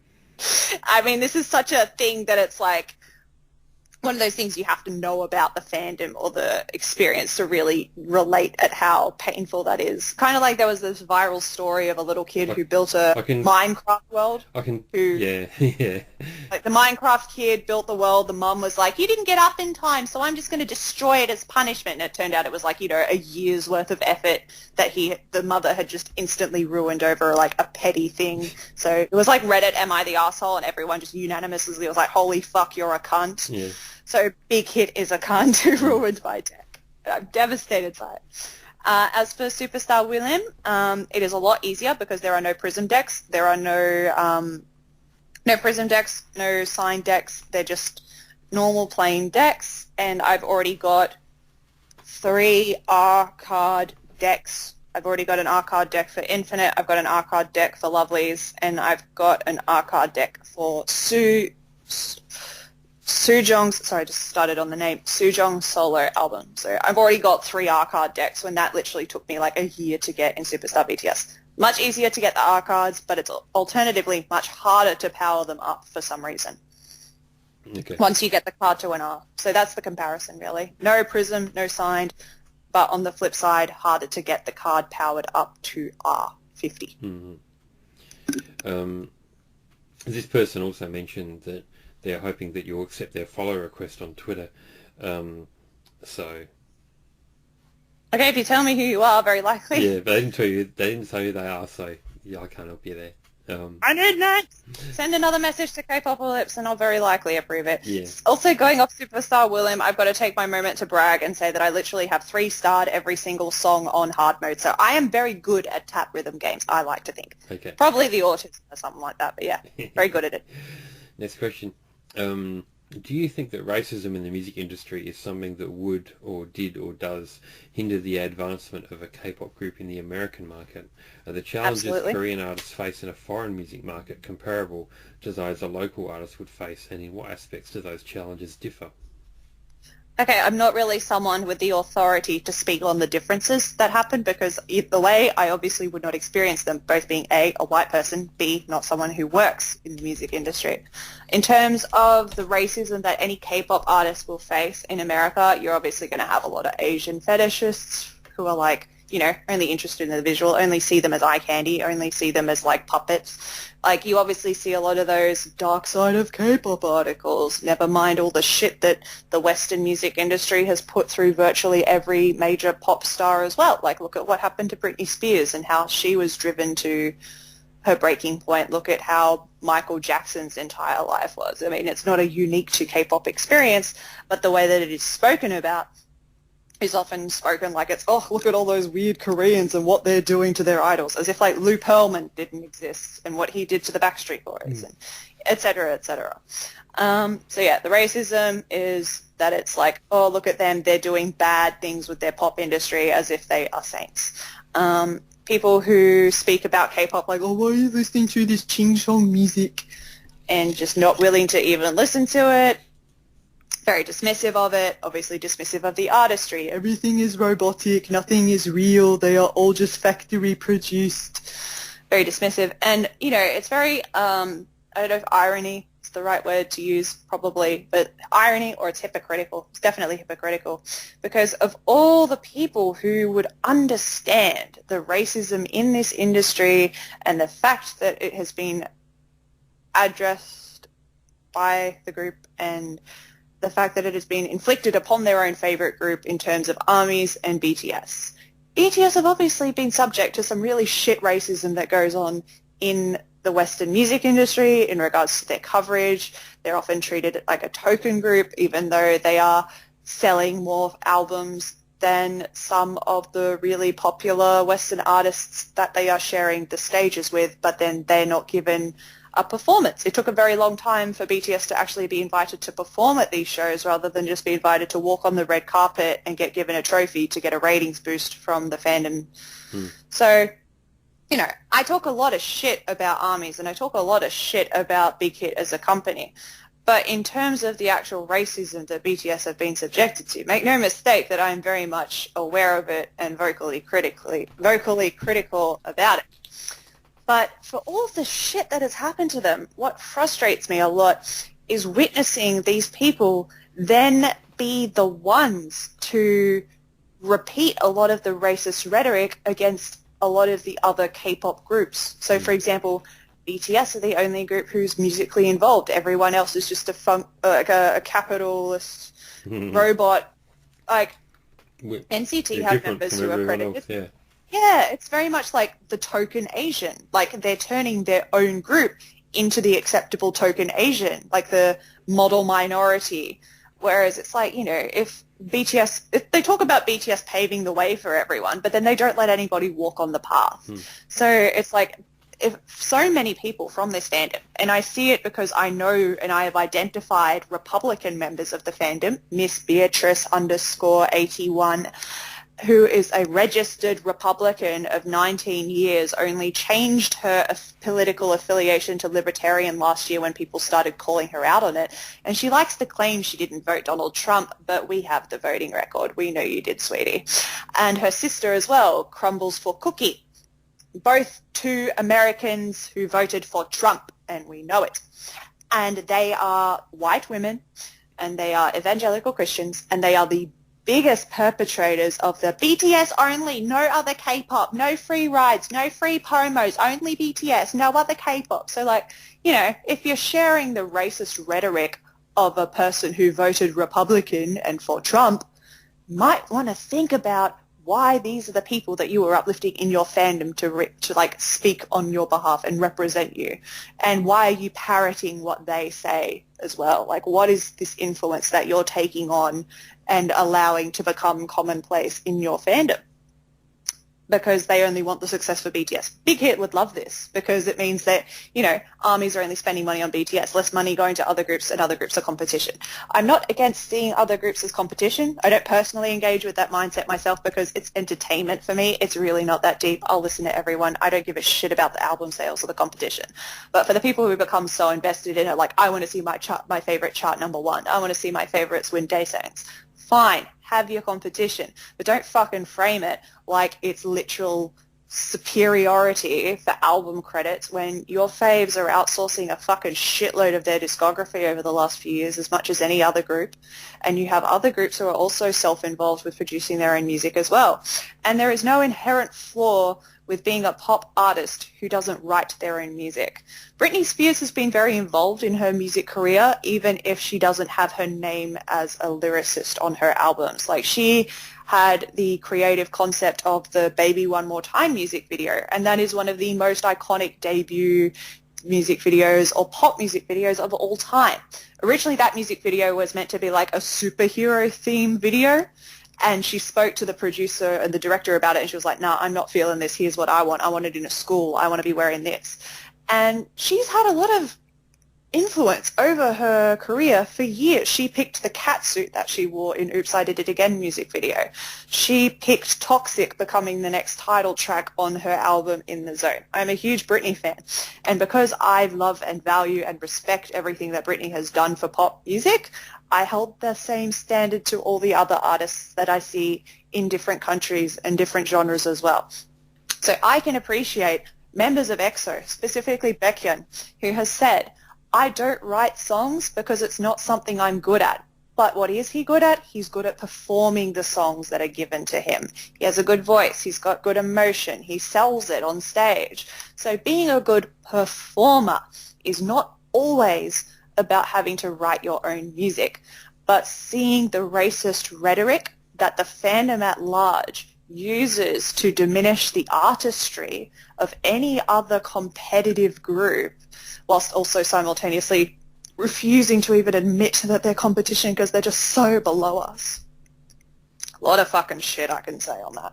So yes, racism very much prevalent, but it is now the K-pop fans themselves who are the ones responsible for reiterating it, whereas before it did seem to be a lot more of a K-pop versus everyone else agenda. So like back in 2013 when EXO were competing against One Direction for some Twitter video, and I know that Big Bang won some Nickelodeon award, it used to seem to be a very K-pop against the world.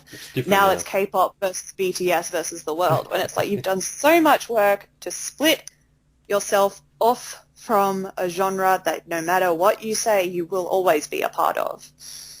And they like to talk about paving the way, but a lot of the people who fought against the racists in the One Direction fandoms and fought against the racists when Tiffany won that YouTube award on behalf of SNSD, it's like these were the people who paved the way for BTS to then start being nominated in the future as well. But because they weren't number one on the Billboard albums chart, it doesn't count. Fucking morons.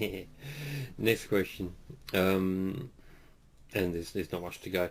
I was going to say, getting long again. Yes. Are you surprised that there's some people who go through life not knowing such basic life skills? And I'll send you a link. I can tell you I'm pretty unskilled in a lot of things. What is it?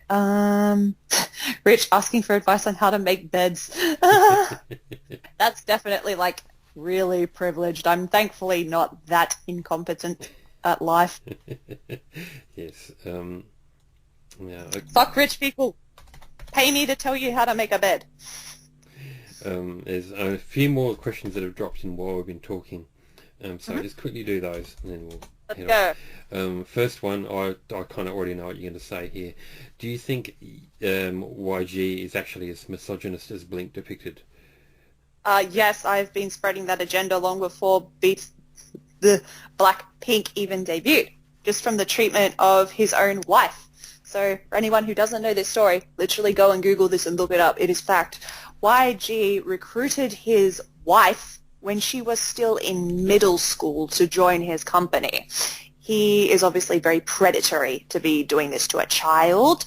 He then debuted her in a girl group and then proceeded to deliberately fail this group's success because he didn't want her becoming successful.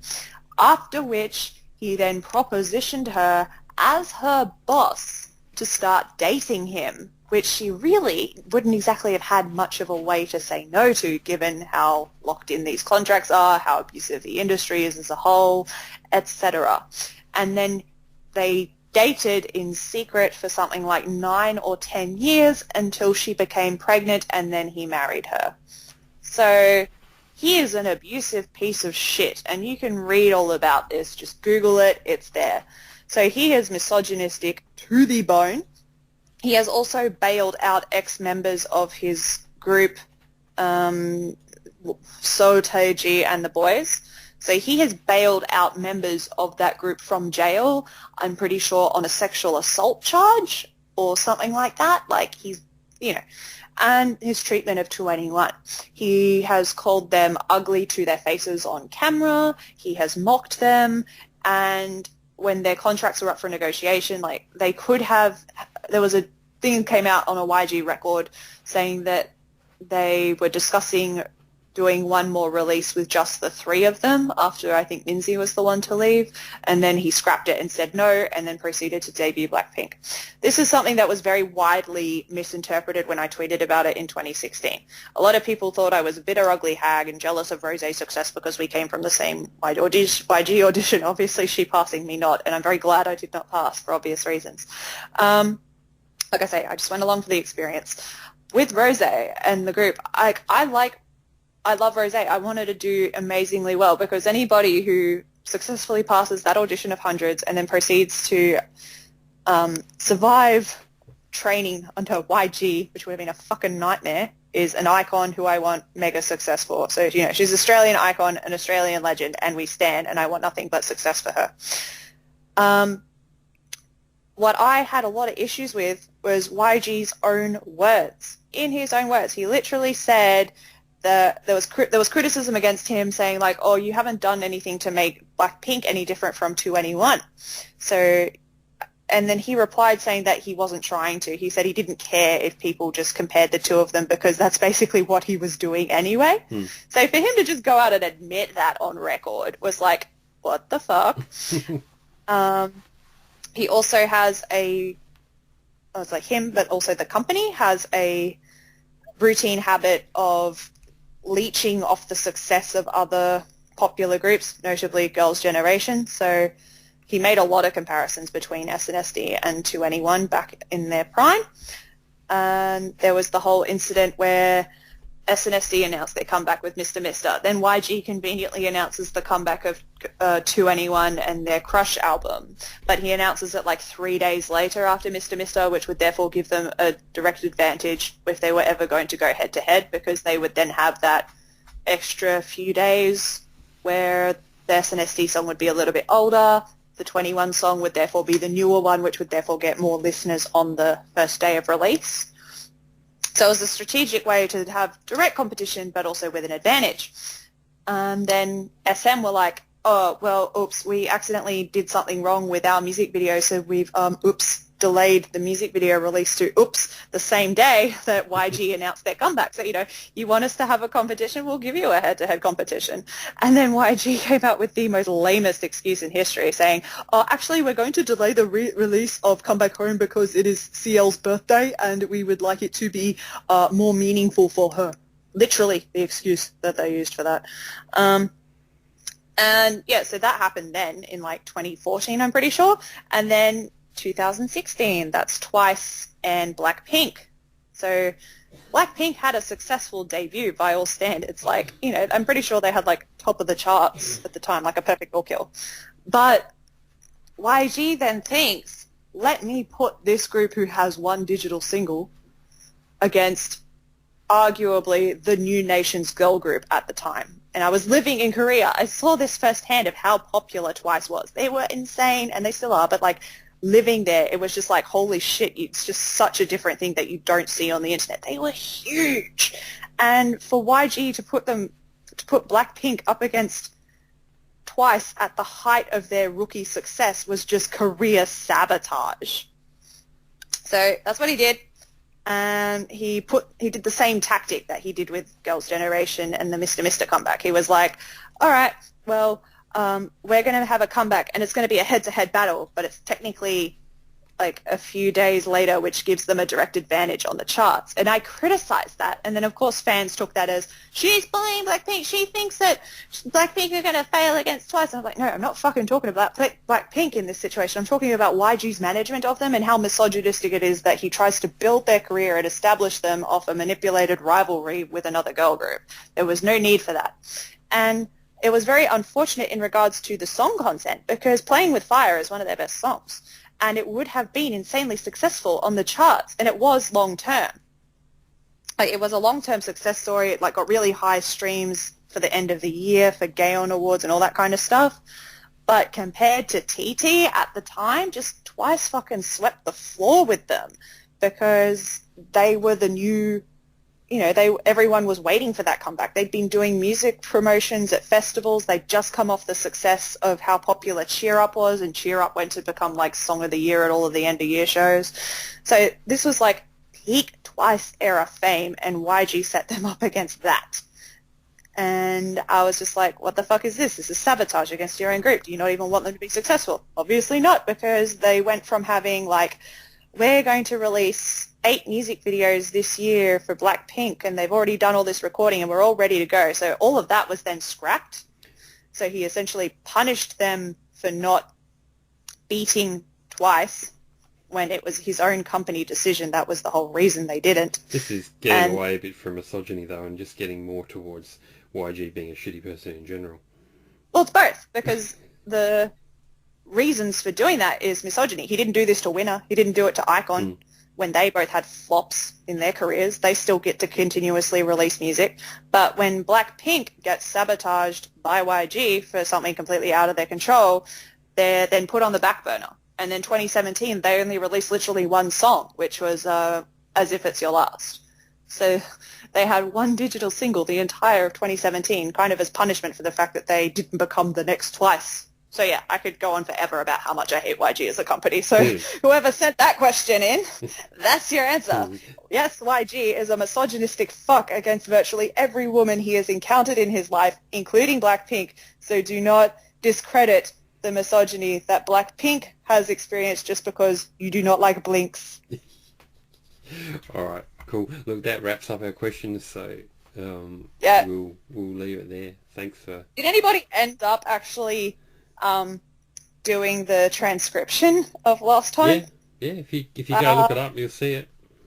I mean, I know that we went for such a long time last time. I was just like, holy shit, is anybody actually that dedicated? And they are. So whoever does these, I highly value your effort, even though I don't know who you are and why you would possibly be interested in anything that I have to say. We're very grateful.